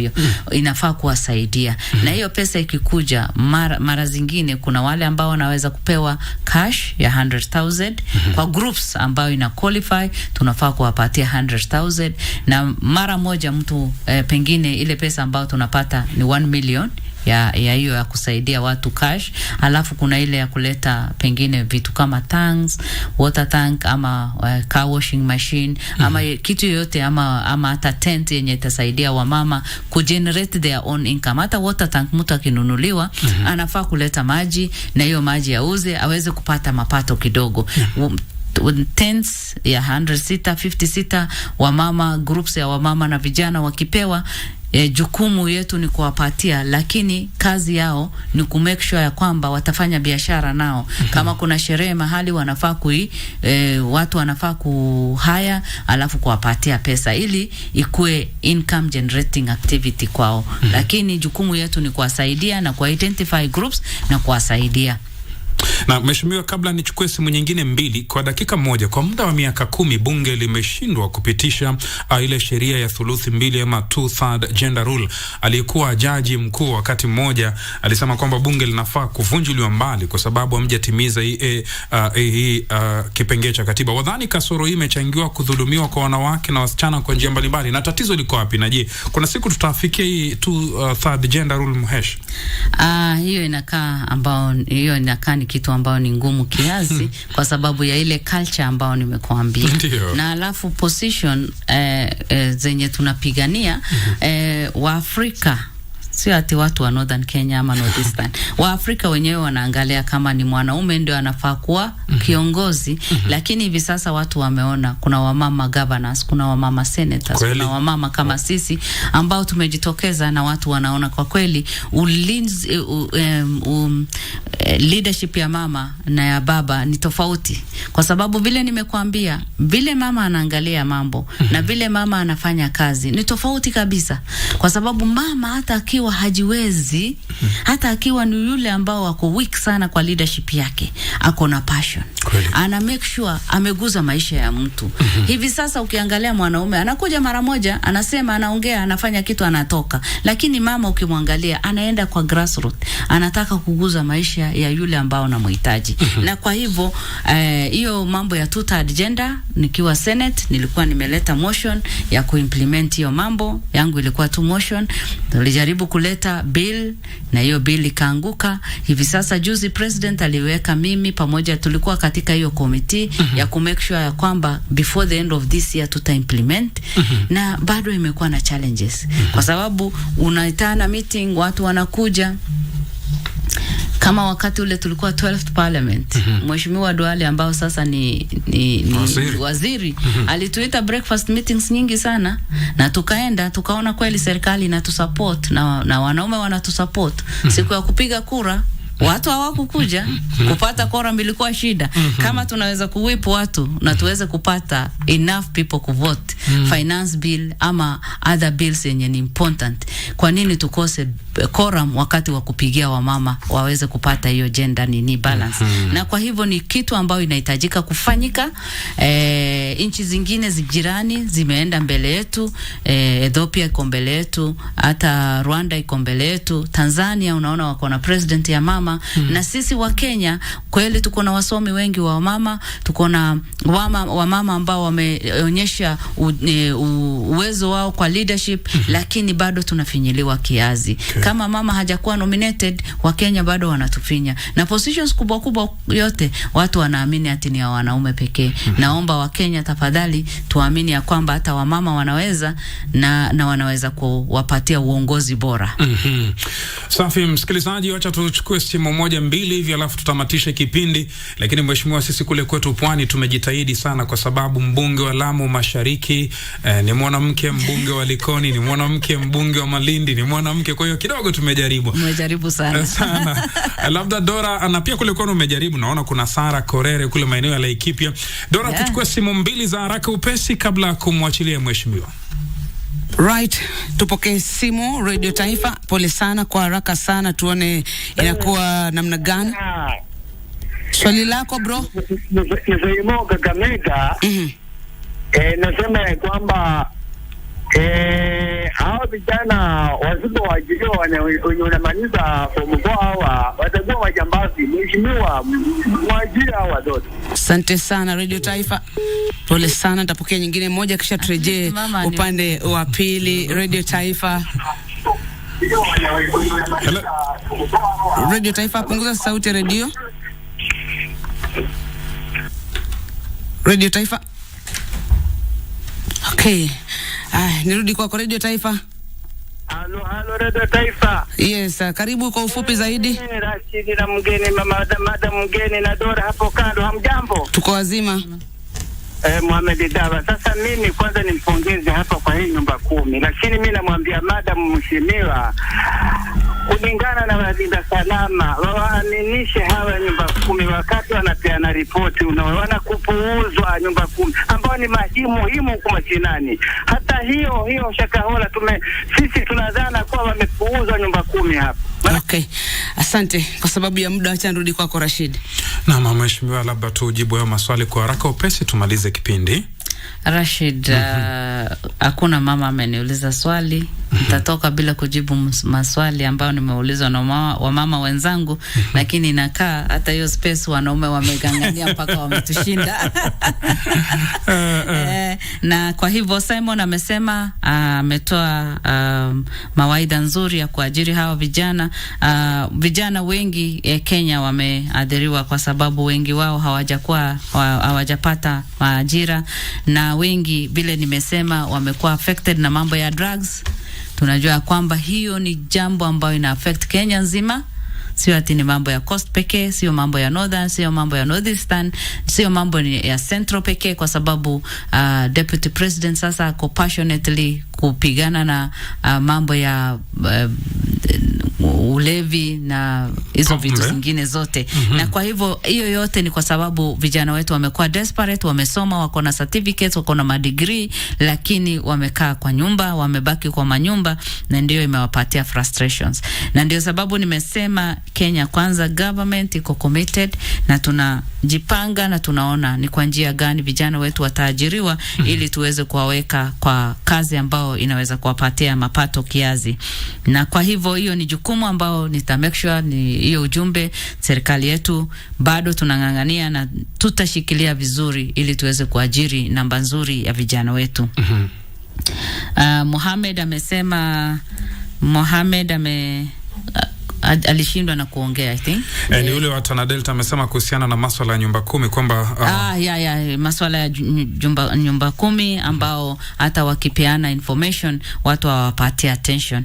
Hiyo ni jambo ambao tunafaa kufikisha kwa internal security ministry, na mimi nitachukua hiyo jukumu, ni waeleze, ni waambie ni wapi tumefail ili waweze kuwapatia heshima, na pia waweze kuwasikiza, wapewe training, na pia watu wapewe protection in case watapeana information yoyote. Na kwa hivyo nasema asanteni kwa wale wote ambao wamejiunga nasi na kwa maswali ambao wameniuliza, na wamama pia wajitayarishe next time. Hata kama sio mimi tafadhali tuulize maswali ambayo inatuhusu. Labda mheshimiwa, kwa sekunde 30 ukiangalia kamera hapa, zungumza na watu wa Marsabit angalau wajue pia wewe leo ulikuwa ndani ya KBC Channel 1 TV. Asante sana Rashid na watu wa KBC kwa kunikaribisha, na ninajua ya kwamba KBC ni channel ambao watu wetu wa Marsabit wanaangalia kila saa. Ukiwaangalia wanasema kweli KBC ndio channel yao, na ninajua leo asubuhi kama mama yao wamenifurahia kuniona, na asanteni sana hata wale wa kule Marsabit kwa wenye wako kwa TV saa hizi wanaangalia.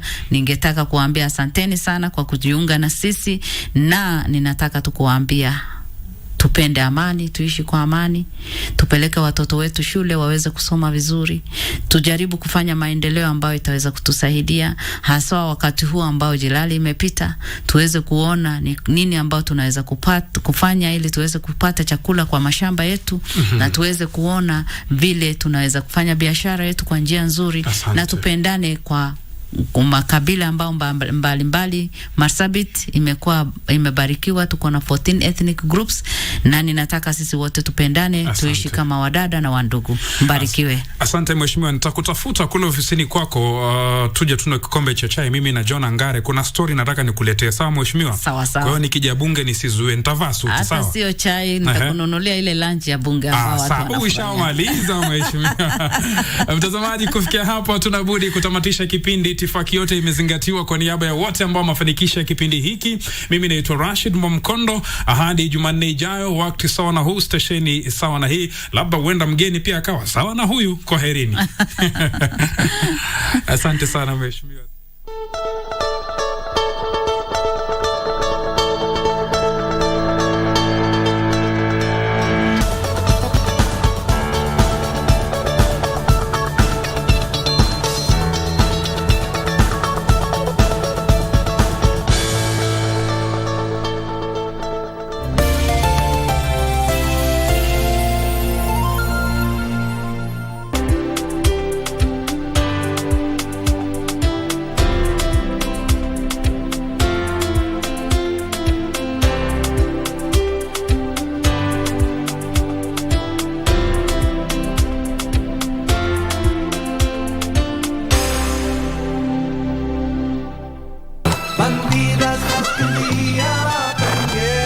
I want you to tell me the truth right now. What did Dad tell Amparo that was so serious that it forced her to marry Reynaldo? Come on, tell me the truth. I'm not used to it yet, so that's okay. You have an enemy, and I know all about him. It's Olegario Montoya. You, Alonso, you must try to recover. And you too, Dad. The doctor has told me that somebody's trying to poison you. Las Malditas.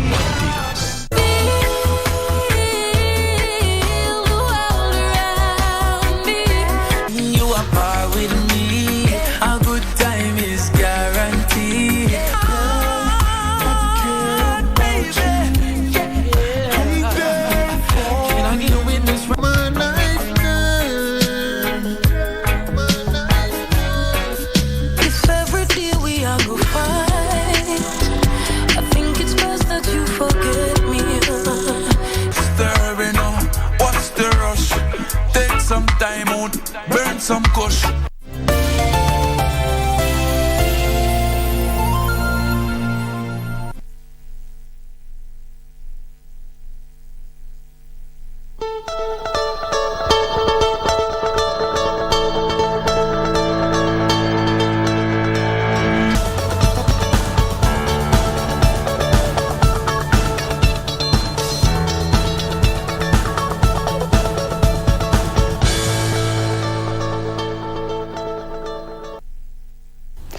At exactly 2 minutes past 9, my name is Vivian Dagwa and the program on air is Good Morning Kenya. Now today, on this day, we commemorate the African Anti-Corruption Day. And on this particular day, we just get to pause and reflect on the progress on the war on graft. We get to ask the questions, what is being done? You know, what is working, what is not, what is yet to be implemented, and where exactly exactly are we as a country in this fight on corruption? I am joined in studio by Miss Ann Kiprotich. She is going to help us answer all these questions that we have on matters corruption. She is the Assistant Director, Education in the Ethics and Anti-Corruption Commission.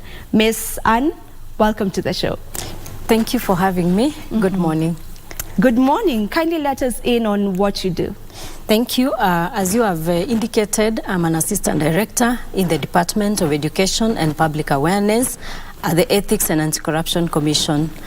This is the department that implements corruption prevention programs through education and public awareness. The main objective of education and public awareness is to ensure that we work on attitude and behavior change to be able to bring to speed the members of the public on their role in terms of raising their awareness so that we can be able to enlist their support in the fight against corruption. So basically what the role is all about is raising their awareness on issues of corruption so that they get to know what corruption entails and what is their space in contributing to the fight against corruption. Thank you. We celebrate African Anti-Corruption Day. What is the day all about? What does it entail and what is its importance? Thank you so much.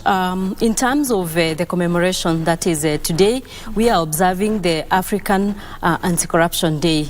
And it dates back to 20 years of progress since member states of the African Union Convention on Prevention and Combating of Corruption came together to agree that there was need to acknowledge that corruption is a challenge that is bedeviling development in our region, that is the African continent. And 48 member states came together and they ratified this law.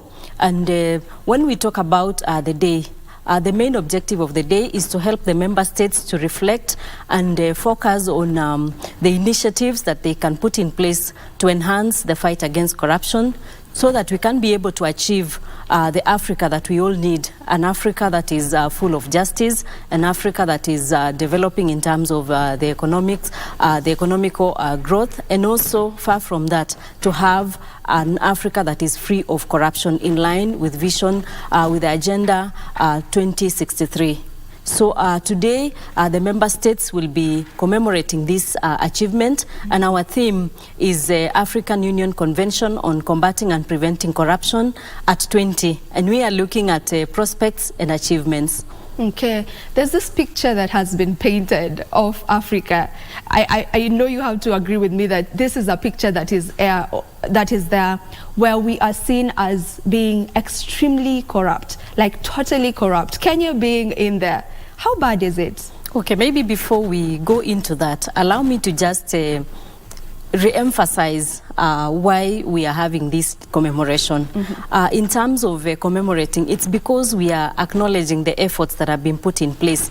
And in Kenya, which is a member state, the event or the run-up to the commemoration is being coordinated by the Kenya Leadership and Integrity Forum.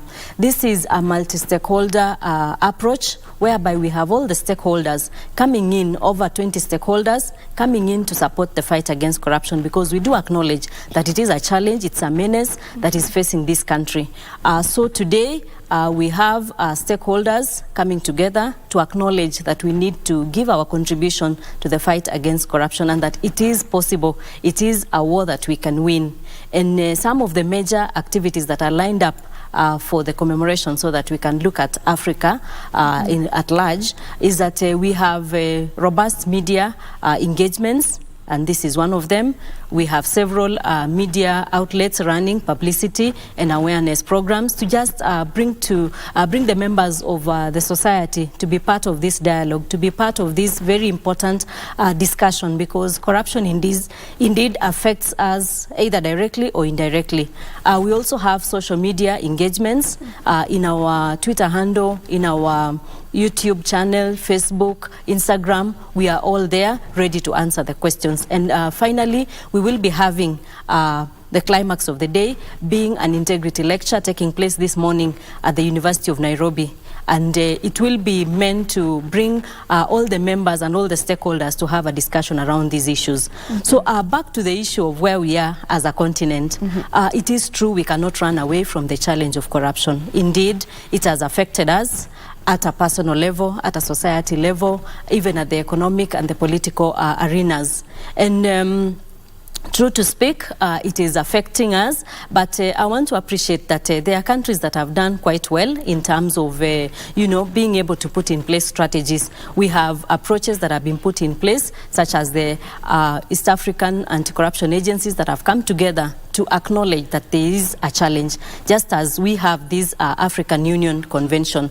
And I want to say that yes, Africa has continued to face the challenge of corruption, which hampers the realization of development goals. It also affects the realization of progress and also affects good governance. But nonetheless, we can say that this is a war that we can win, and progressively the democratic and the accountability space has really improved compared to the years back, save for a few of African countries that may be struggling with civil war and the like. But so far so good, there is progress, but there is still work to be done. There's work to be done. Yes. Narrowing it down to Kenya as a country, let's forget about Africa for a moment. Let's talk about the country that is Kenya. There's a report, there's a data report that was done in the Transparency International's 2022, and on a scale of 0 to 100, 0 being highly corrupt and 100 being extremely clean, Kenya scored 32%. So we are not very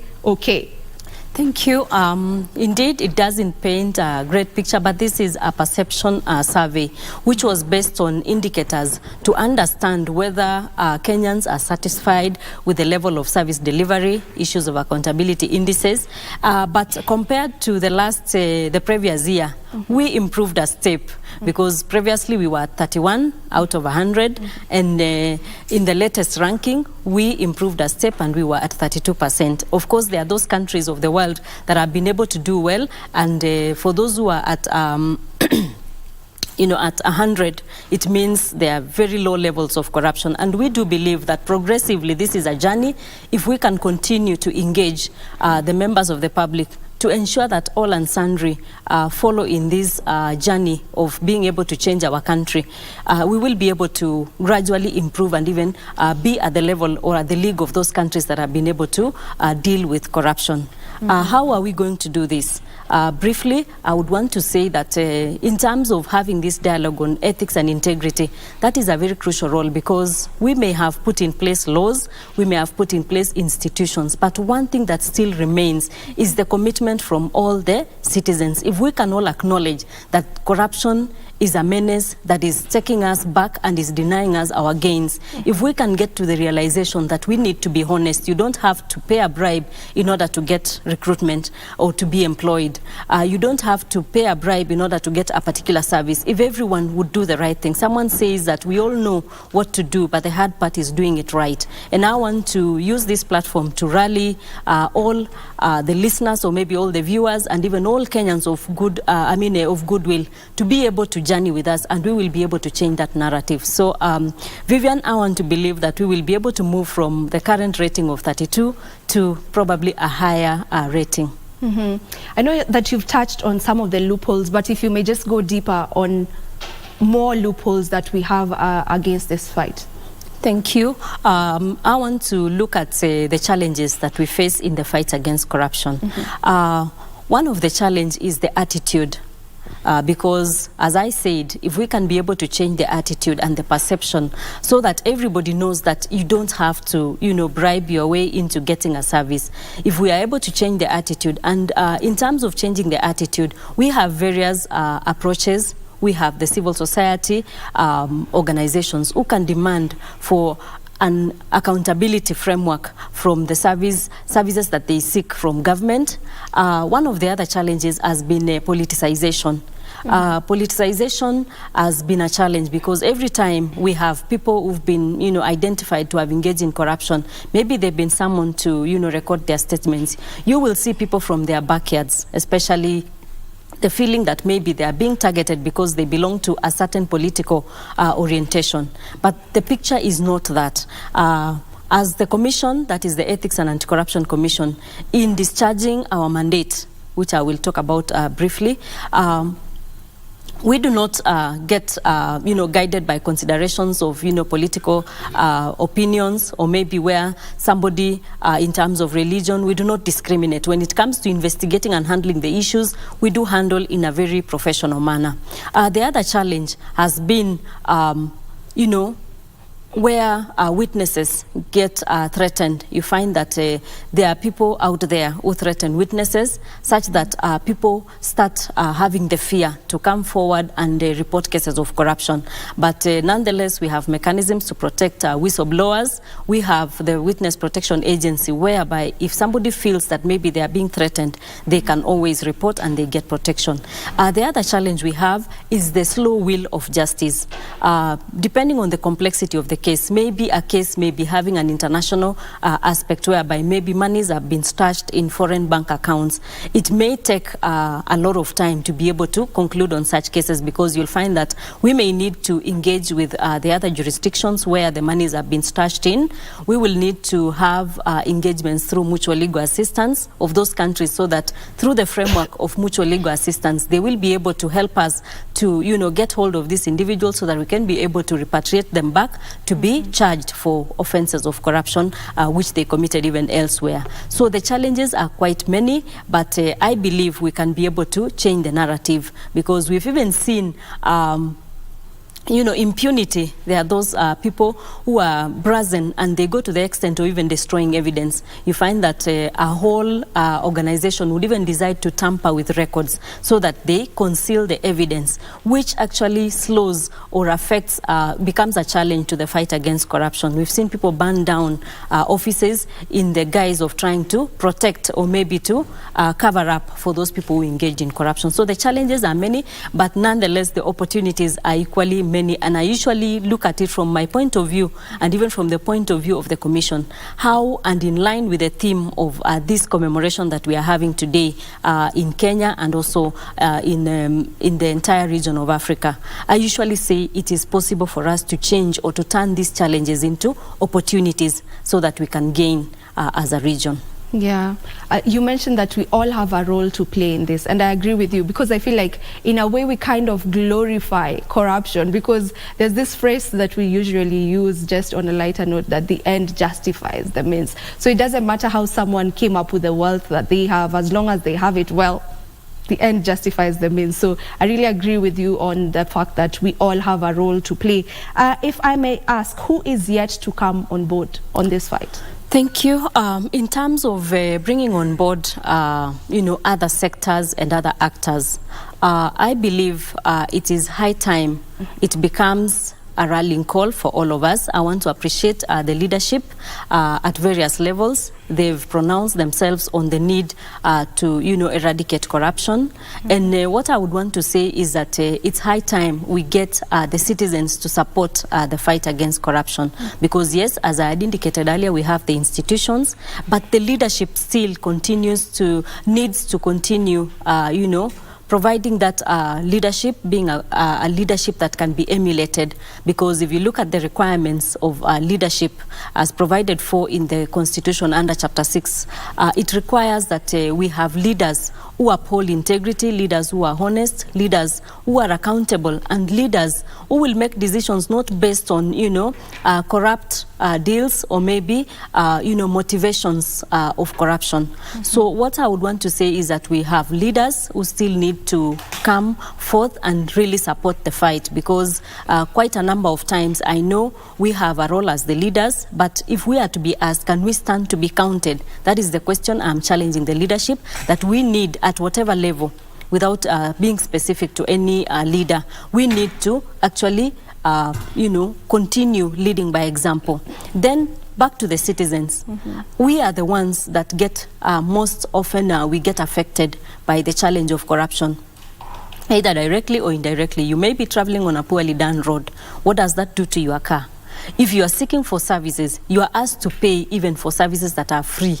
but you are willing because you're not patient enough. We've seen people who want certain services and they are being told that this service would take 10 days, for instance. Maybe you're applying for a passport and you are not willing to follow the due process because you want to corrupt your way. How many of us can stand up and do the right thing? And that is what I'm saying. But at the same time, it is possible to change the narrative. And in terms of bringing on board all the stakeholders, what I would say is that it's high time we become deliberate and particularly to the citizens, because most often you'll find that they are the ones who suffer the consequences of corruption. But at the same time, I'm also addressing the leaders and all of us, whether we are in the public or the private sector spheres. Yes. You say that it is possible to change the narrative. What are some of the opportunities available in combating this menace of corruption? Thank you. In terms of the opportunities, allow me to just look at some of the strategies that as the Commission we've been able to put in place to strengthen the fight against corruption. And one of our focus areas has been focusing on high impact investigations. When we talk about high impact investigations, we look at investigations that focus on individuals. It focuses on high value assets, and at the same time, they are driven by public interest. And this has been a strategy or an opportunity that we can continue utilizing. Because if we are able to focus on high impact investigations involving certain personalities, we will be able to change or maybe have quicker gains, because if you look at the asset tracing and asset recovery initiatives that the Commission has used, which is another opportunity that we are utilizing, is because it may take long to charge people for, economic crimes. But if we are able to file civil suits to be able to recover assets which people acquired corruptly, because somebody may have gotten the loophole to maybe advantage themselves or give themselves a favor while they are serving in office. These people will go out enjoying this loot. But one of our strategies or one of the opportunities that we've been able to utilize is the asset tracing and asset recovery. And we've been able to, make a lot of progress, as I shall give details later in this field. The other opportunity is value-based education. We have an opportunity to indulge even the young persons in this country, the young citizens who are the leaders of tomorrow. We have been engaging through the Ministry of Education with learners in institutions of learning. We've also been able to engage youth in the higher institutions of learning, like the universities and the TVET institutions. With the main aim of changing their attitude, because these are people we will be entrusting the leadership of this country in future. And for us to be able to attitude, if we begin at an early step, like, even the teachings in some religious circles speak about, if you raise a child in the way you want them to be, they will not forget the teachings that you give them or you expose them to at an early stage. So we know we have various socialization agents, such as the society, education as a system of socializing people, and even the family unit. At the family unit, we also need to continue influencing. So for us, this has been an opportunity. We've been able to set up what we call the integrity clubs, through which young people get to have a conversation about ethical dilemmas, how they go about day-to-day issues. And as a result, we've seen some progress in schools where we probably had, students destroying school property, students going on strike, examinations cheating. It has come down, and even in terms of aspects of discipline, we've seen improved progress in that level. So there is a lot more that we can do. So in terms of the opportunities, there are quite more. And the last one I would want to talk about is the partnership approach, because the fight against corruption cannot be single-handedly won by EACC.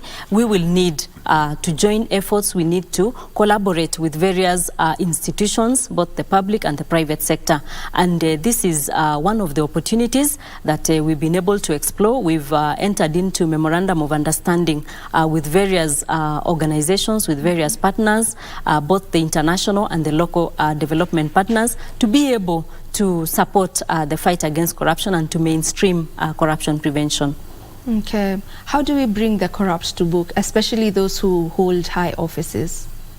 Thank you. What I would want to say when it comes to, handling the corrupt, allow me to just speak briefly to the mandate of the Commission. The Commission is an independent constitutional commission. That is the Ethics and Anti-Corruption Commission, established pursuant to Section 3 of the Ethics and Anti-Corruption Commission Act of 2011, and again pursuant to Article 79 of the Constitution, which establishes an independent Ethics and Anti-Corruption Commission. The Commission has the legal mandate in response to the question of handling the corrupt. It has a legal mandate to combat and prevent corruption through investigation of corruption and unethical conduct.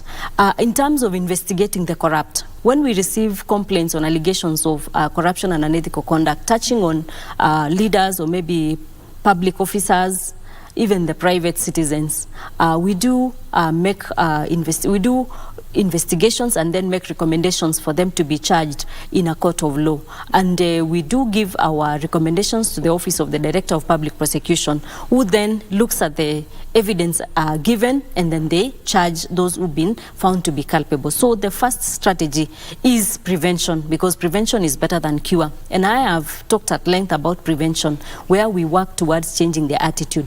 But in the event we are not able to handle some of the people who probably have refused to change their attitude and they find themselves engaging in corruption, then the law will take its course. So that is one of the issue, and I've talked about the issues of asset recovery and, making corruption to be costly, making corruption to be very painful for those people who think that maybe I've made a kill today, they've amassed illegally acquired wealth, but then we come in through the asset recovery and we take away whatever you've acquired. And I believe that in itself becomes very painful, because yes, you've toiled, you've gotten it easy, and people are probably maybe glorifying you for having made it in life. But when the law comes in and we are able to recover it back and repatriate it back to support other programs in government, then I believe that is the best approach. It is good to mention that between 2021 and 2022, the EACC has recovered assets worth 940 million. So there's progress,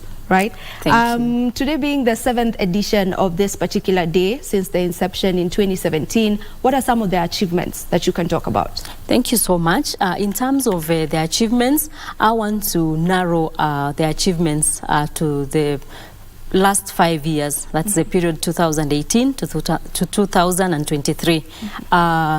Of importance maybe to our stakeholders is that we are concluding, we have retired our strategic plan for that period, and we are soon embarking on launching a new strategic plan to guide the processes of the Commission in as far as the fight against corruption is concerned.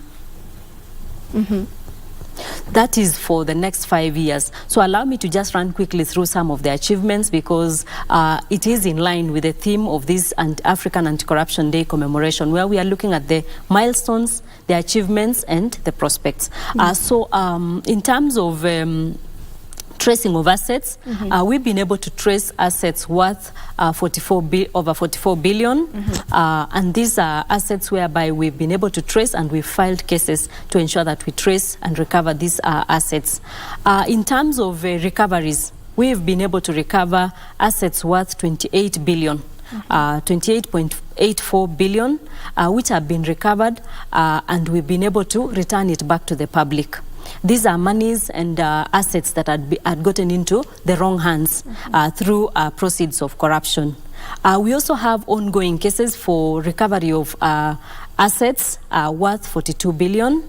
Notable of these assets include a parcel of land, a 56-acre land belonging to the Meteorological Department, and this is land that whose value is at 5.2 billion at the time of recovery, and it has been set aside for public benefit projects. We see projects coming up like housing, and this is one of the things that is a true demonstration that we can be able to repatriate back whatever had been stolen and put it into good use. Previously, during we also recovered land belonging to KALRO, that is Kenya Agricultural Research Organization, and we were able to recover land worth 800 million. We've also recovered land in Mombasa, in Buxton, whose value is at 398 million. We've equally recovered land belonging to High Court in Kisumu, whose worth is at the value of 1 billion shillings. At the same time, we were able to recover 6 parcels of land belonging to Uasin Gishu County Government at the value of 1.9 billion in terms of the value. But in terms of averting loss, we've been able to avert loss of assets and public property at the worth of 34 billion, which we've been able to avert through proactive investigation, through proactive intelligence, which we receive that this is about to happen, and we disrupt those networks, which is for us an increase compared to the previous years. It indicates that we were able to improve by 75% compared with what we were able to avert in the previous years. So all in all, there is a lot of success stories that we can pride ourselves in that end. But apart from the investigations and asset-related issues, in terms of prevention, we've been able to set up the National Integrity Academy, which focuses on long-term training on ethics and integrity, touching on professionals and public sector individuals. We've also been able to conduct corruption risk assessments through which we were able to identify the loopholes, and we gave advisories to public sector institutions to be able to, implement so that they are able to prevent corruption. And finally, I'll have to cut you short for a moment. We take a short break, and then when we come back, you'll be telling us more about that. We take a break right now.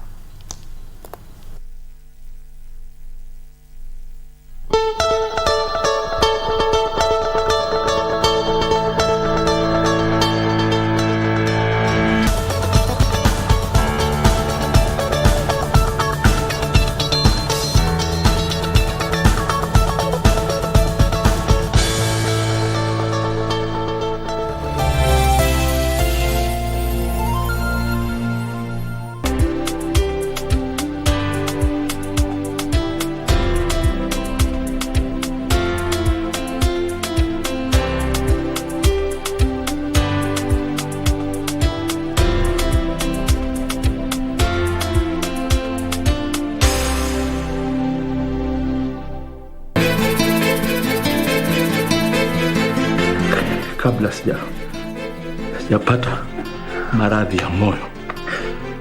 Tell me one more thing. Kuna mwingine au ni ule bandi? Ingekuwa wewe umesikia kwamba mke wako mkwendea kinyume ungesikiaje?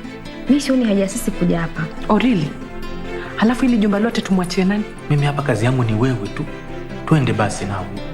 Safari ondoka, uende kufanya kazi zako. Chukua off mama. Sawa?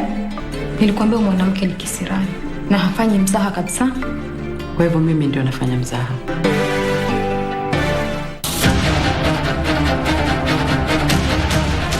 박연 사건으로 시신 운반 관련자를 알아냈다. 그렇다면 다음은 우리나 잘못되니까 내가 불편해서 그런다고. 불편 뜻 알죠? 좁고 눅눅하고 따끔하고. 팀장이 있었는데 교통사고가 했습니다. Прикончил? Да. Я жду. Там одна девка осталась. Быстро прикончу. Да.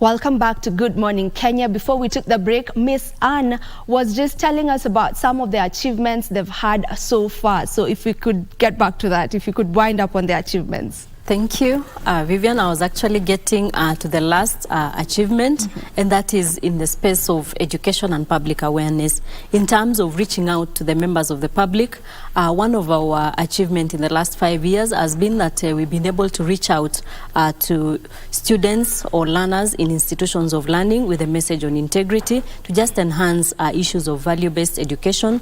We've been able to train and sensitize public sector officials drawn from the ministries and departments and government agencies. We've also been able to reach out to the counties and even all the members of the public through the community networks, that is the civil society engagements, to be able to bring them to support the fight against corruption. So that sums up the series of achievements we've been able to realize in the last 5 years.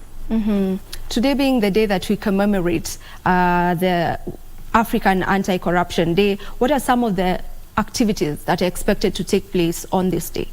Thank you. I think I'd earlier on made a mention of some of the activities, but let me briefly just run through them again. We will be having an integrity lecture taking place at the University of Nairobi, and this lecture brings together all the stakeholders. We will be having His Eminent, His Lordship, Honorable Justice Ringera, who will be leading those discussions. We appreciate the contribution he's made towards ensuring that we all support the fight against corruption. We will be having this lecture to just bring on board all the stakeholders as we work towards achieving, Kenya that is a country that is ethical, because the theme of that lecture is in the quest for an ethical Kenyan society, because we realize that ethics play a very important role in the society, and it will be a platform for us to interrogate our ethical commitment. It will be a platform for us to reflect on what we still need to do so that we can better, the prospects of the fight against corruption, because we need to use both the prevention and the law enforcement approaches. We will also be having a robust media engagement. There is quite a series of media interviews, talk shows in radios and even in TVs to just sensitize Kenyans. And we are using this platform to also communicate about our presence even in the country. For instance, our headquarters is here in Nairobi. We have our head office at the Integrity Center. We also have regional presence in 11 regional offices. We are based in Mombasa. We have an office serving the North Rift in Eldoret. We have an office in Nakuru serving the Central Rift. We have an office in Machakos, Garissa. We have an office in Bungoma, Kisumu, and Isiolo, and many others. And we also have presence in Huduma centers, in all the over 50 desks in Huduma centers, where we interact with the members of the public to receive their reports and complaints, because we believe that the citizens play a very key role. In addition, we are also having presence on social media platforms, on our social media handles. We will be present. We will be having a team that is dedicated to answering your questions and being able to disseminate information around this commemoration. So it is a very key activity for us under the Kenya Leadership and Integrity Forum, because under the Kenya Leadership and Integrity Forum, we have quite a number of sectors, including the executive, because we believe that the executive has a role. If leadership dedicates itself to the fight against corruption, and if it leads from the front, it will actually give us the many prospects that we are looking forward to. We have the legislature playing a key role, because they are the ones charged with, passing legislations and coming with laws that strengthen the fight against corruption, issues of policies and all that. We also have other stakeholders such as the judiciary. The judiciary plays a key role because it's a critical actor on issues of justice, issues of punishing the corrupt individuals. These are issues that are being handled at the judiciary level or at the law courts, which is a very critical sector. We also have the Office of the Auditor General and other watchdog agencies under the Kenya Leadership and Integrity Forum, whose role is to ensure that there is oversight over public resources, because we have to safeguard the public resources to ensure that Kenyans get value for the money, and many other stakeholders such as the community-led civil society organizations, faith-based organizations. And in terms of faith-based organizations, they equally play a key role because theirs is to sensitize the members or maybe their followers through the religious teachings, because I believe all the religious teachings, be it Islam, be it Christianity, Hindu, they have a role to rally their congregants to be able to support the fight against corruption and for them to distance themselves from corruption, because I usually look at many of the leaders. Sometimes you may find someone who is a religious leader during the worship day, be it Friday or Sunday or whichever day of worship that they are observing. But on Monday to Friday, these are people who engage in corruption. So where are we going? And it's a challenge we've given to the religious leaders to continue passing the message. So we have quite a number of stakeholders, including the county governments and many others. And the key role of these stakeholders is to strengthen and enhance the partnership in the fight against corruption so that each and everyone contributes, because someone says if you sweep your front yard to be clean, and if everybody does it, the whole street will be clean. And that is the vision that we have, that if everyone comes on board, we will be able to have a corrupt-free Kenyan society, which is the vision of the Ethics and Anti-Corruption Commission, which is equally a stakeholder under the Kenya Leadership and Integrity Forum. All right. Your vision is to have a corrupt-free Kenya, a Kenya that is free of corruption completely. There's a discussion that is being talked about and has always been talked about, and that is the economy of the country at the moment. Just to put across how important a corruption-free Kenya is, just what role does corruption play on matters our economy? Thank you. There is a very strong nexus between the economy and issues of corruption, just as I usually look at it as having a very strong linkage also with the human rights or the realization of human rights. If corruption takes place, it steals and denies, it steals away from citizens or each and every individuals their rights to enjoy, quality healthcare, a good life. And in as far as issues of the economy are concerned, when corruption takes place, a lot is looted. People are not able to enjoy the services from government. They are not even enjoy a quality. They cannot even enjoy a quality life. So corruption hampers the economy, and one of the effects of corruption is that the economy does not do well when corruption is taking place, because we are not able to develop as a society. People are not able to even enjoy a meal because it takes the cost of living very high. When corruption takes place, one of the effects is the high cost of living. People are not able to even cater for their needs.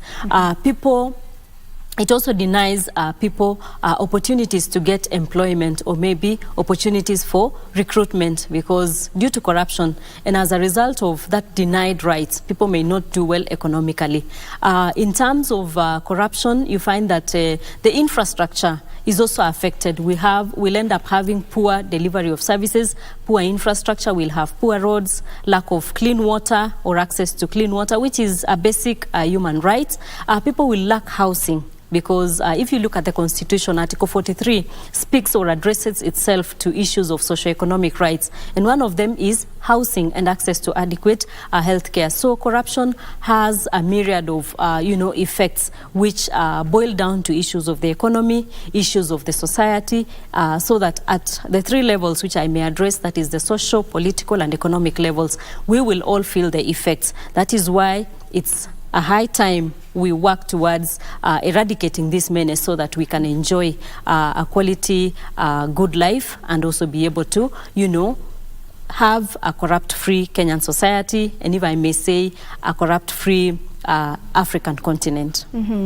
One may be asking, what exactly is standing in the way of us eradicating corruption? Thank you. I will say it again. The commitment. Yes, the commitment, lack of ethics, because there are people who have rationalized or justified corruption. There are people who feel that corruption is a way of life. But if we can change that attitude, that mindset needs to change. And I believe as I had said earlier, we all know what to do. The only hard part is doing it right. If we can be able to do the right thing, I believe we will be able to change. So in terms of what stands in the way of, being able to eradicate corruption, there are quite a number of challenges, as I had mentioned earlier. Aspects of the law, there are some laws that need to be strengthened, so that we can be able to deal with issues of corruption. But I believe it's a work in progress, and we will be able to change the narrative right now and even into the future. My rallying call would be if we can all join efforts so that we safeguard this lovely country called Kenya. We will be able to have even people coming to benchmark with us to ask us, what did you people do? Where did you get it right? We would also want to, emulate you as a country. So it's a question of the belief, the mindset, and the attitude, and of course, the actors playing their role, and all and sundry supporting the fight against corruption. Mm-hmm. When you talk about it, it seems so far-fetched, the idea of having a corruption-free country. It seems so far-fetched. It seems like it's almost unattainable, but you stand your ground that it is attainable, right?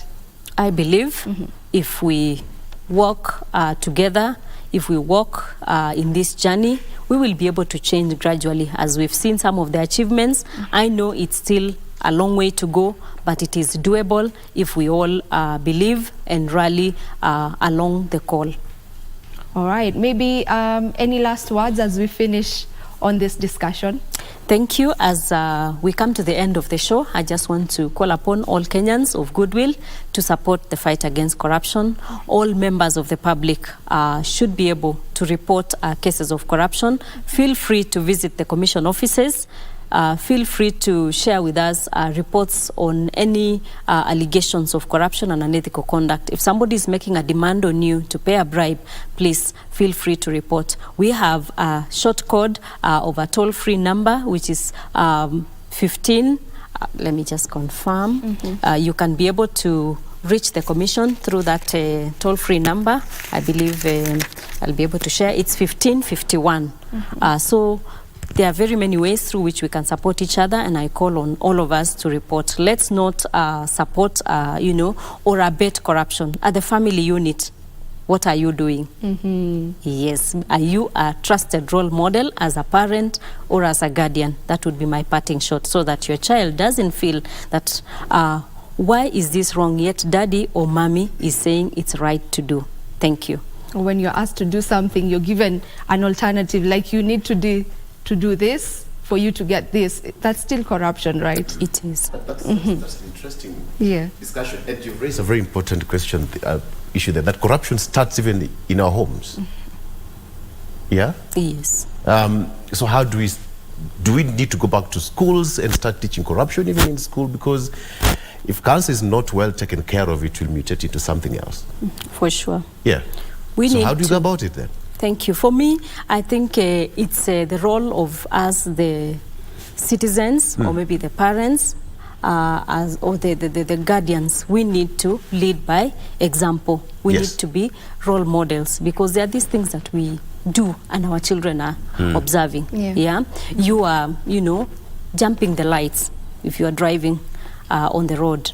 What are you teaching this child? So, and a message given to a young child would forever remain ingrained in the mind of that child. So I believe at the family unit, we can do something so that even as we go out to the school level, we expect our teachers to fashion these children and to guide them along certain ways of, conducting themselves. And as they grow and transition to get to maybe employment in the government or maybe in the private sector, as they take up those responsibilities, they'll have started with a stronger foundation based on ethics and integrity. I hear the Japanese and the Asian countries have done very well. They've beaten us on this. The early years, they expose their children to issues of etiquette, issues of ethics, where a child gets to know that this is not right and this is right. And I believe this is something that we can do as the African society and the Kenyan society. Earlier on in our show, one of the guests said that when he travels across the borders, the picture that we get as a country is that Kenya is a corrupt nation. Corruption bites us, but does that really worry you? It actually does, because it's a question of perception. How do we conduct ourselves? I hear in other jurisdictions, the Asian countries, for instance, nobody would run after you to pay your taxes. You know, even if I stay for 5 years, I have to pay. It's your but obligation. Here in Kenya, what happens? You have to enforce the law for people to do what is expected of them.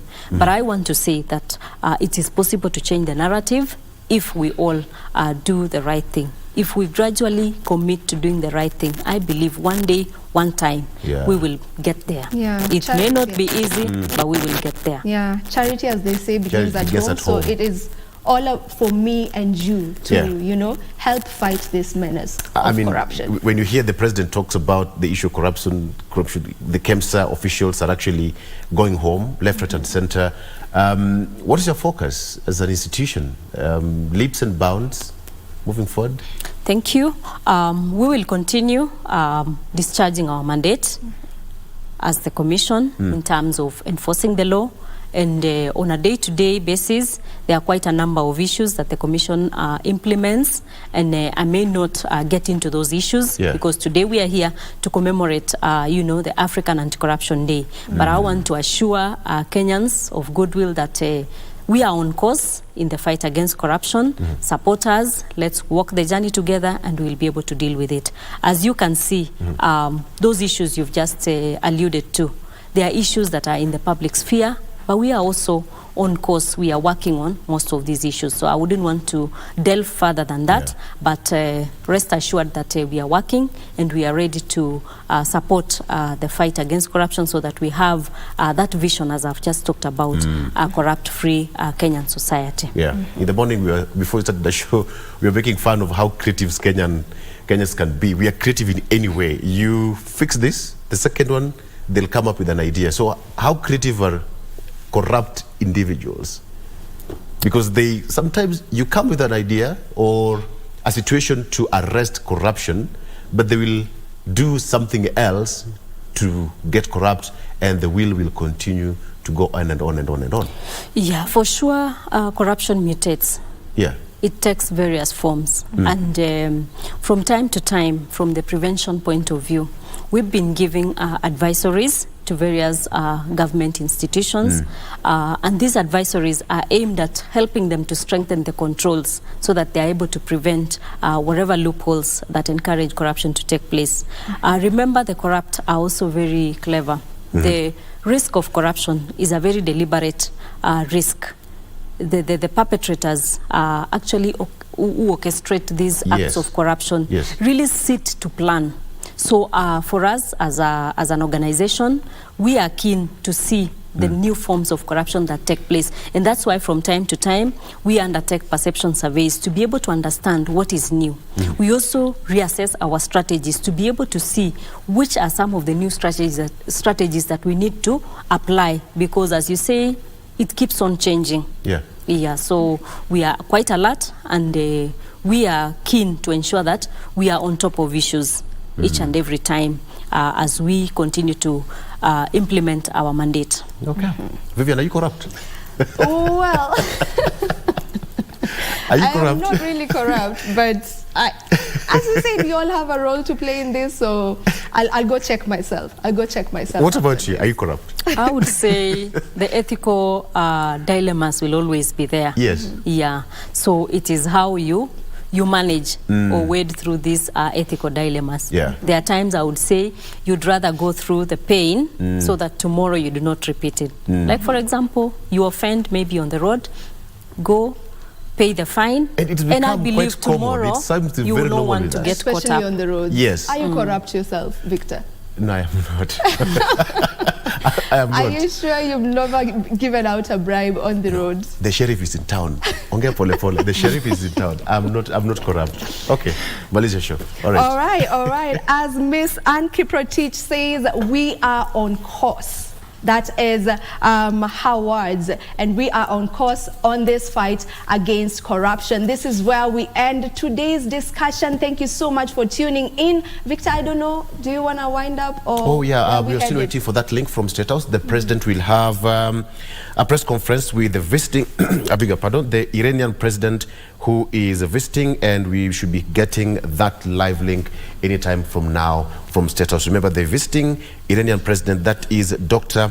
Ibrahim Raisi, who is the Rais of Iran, who is in the country for a 3-day official visit in the country. So anytime you get that link, you know how to get it here on KBC Channel 1. Okay, we'll be getting more on that on our subsequent bulletin. Ms. Anne Kiprotich, thank you so much for joining us. Thank you for having me. And all the best on the fight on corruption. Thank you. Okay, for everyone who has made Good Morning Kenya a success, we say thank you. And this is where we say goodbye to each and every one of you. Enjoy the rest of your viewing. My name is Vivian Dagwa.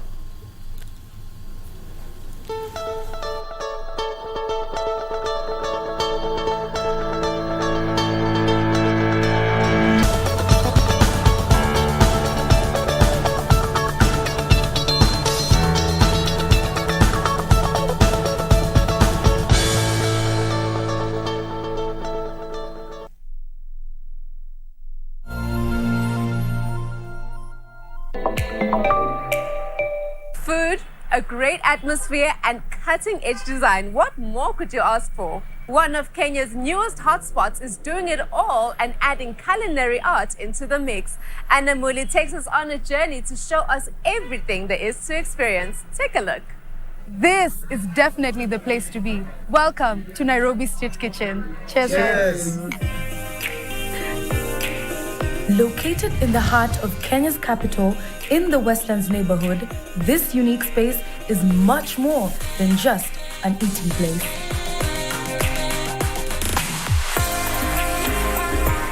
One of the must-experience places in Kenya is Nairobi Street Kitchen. It merges some of the best-known street food concepts from across the world into a thoughtfully curated local and social art space. What Nairobi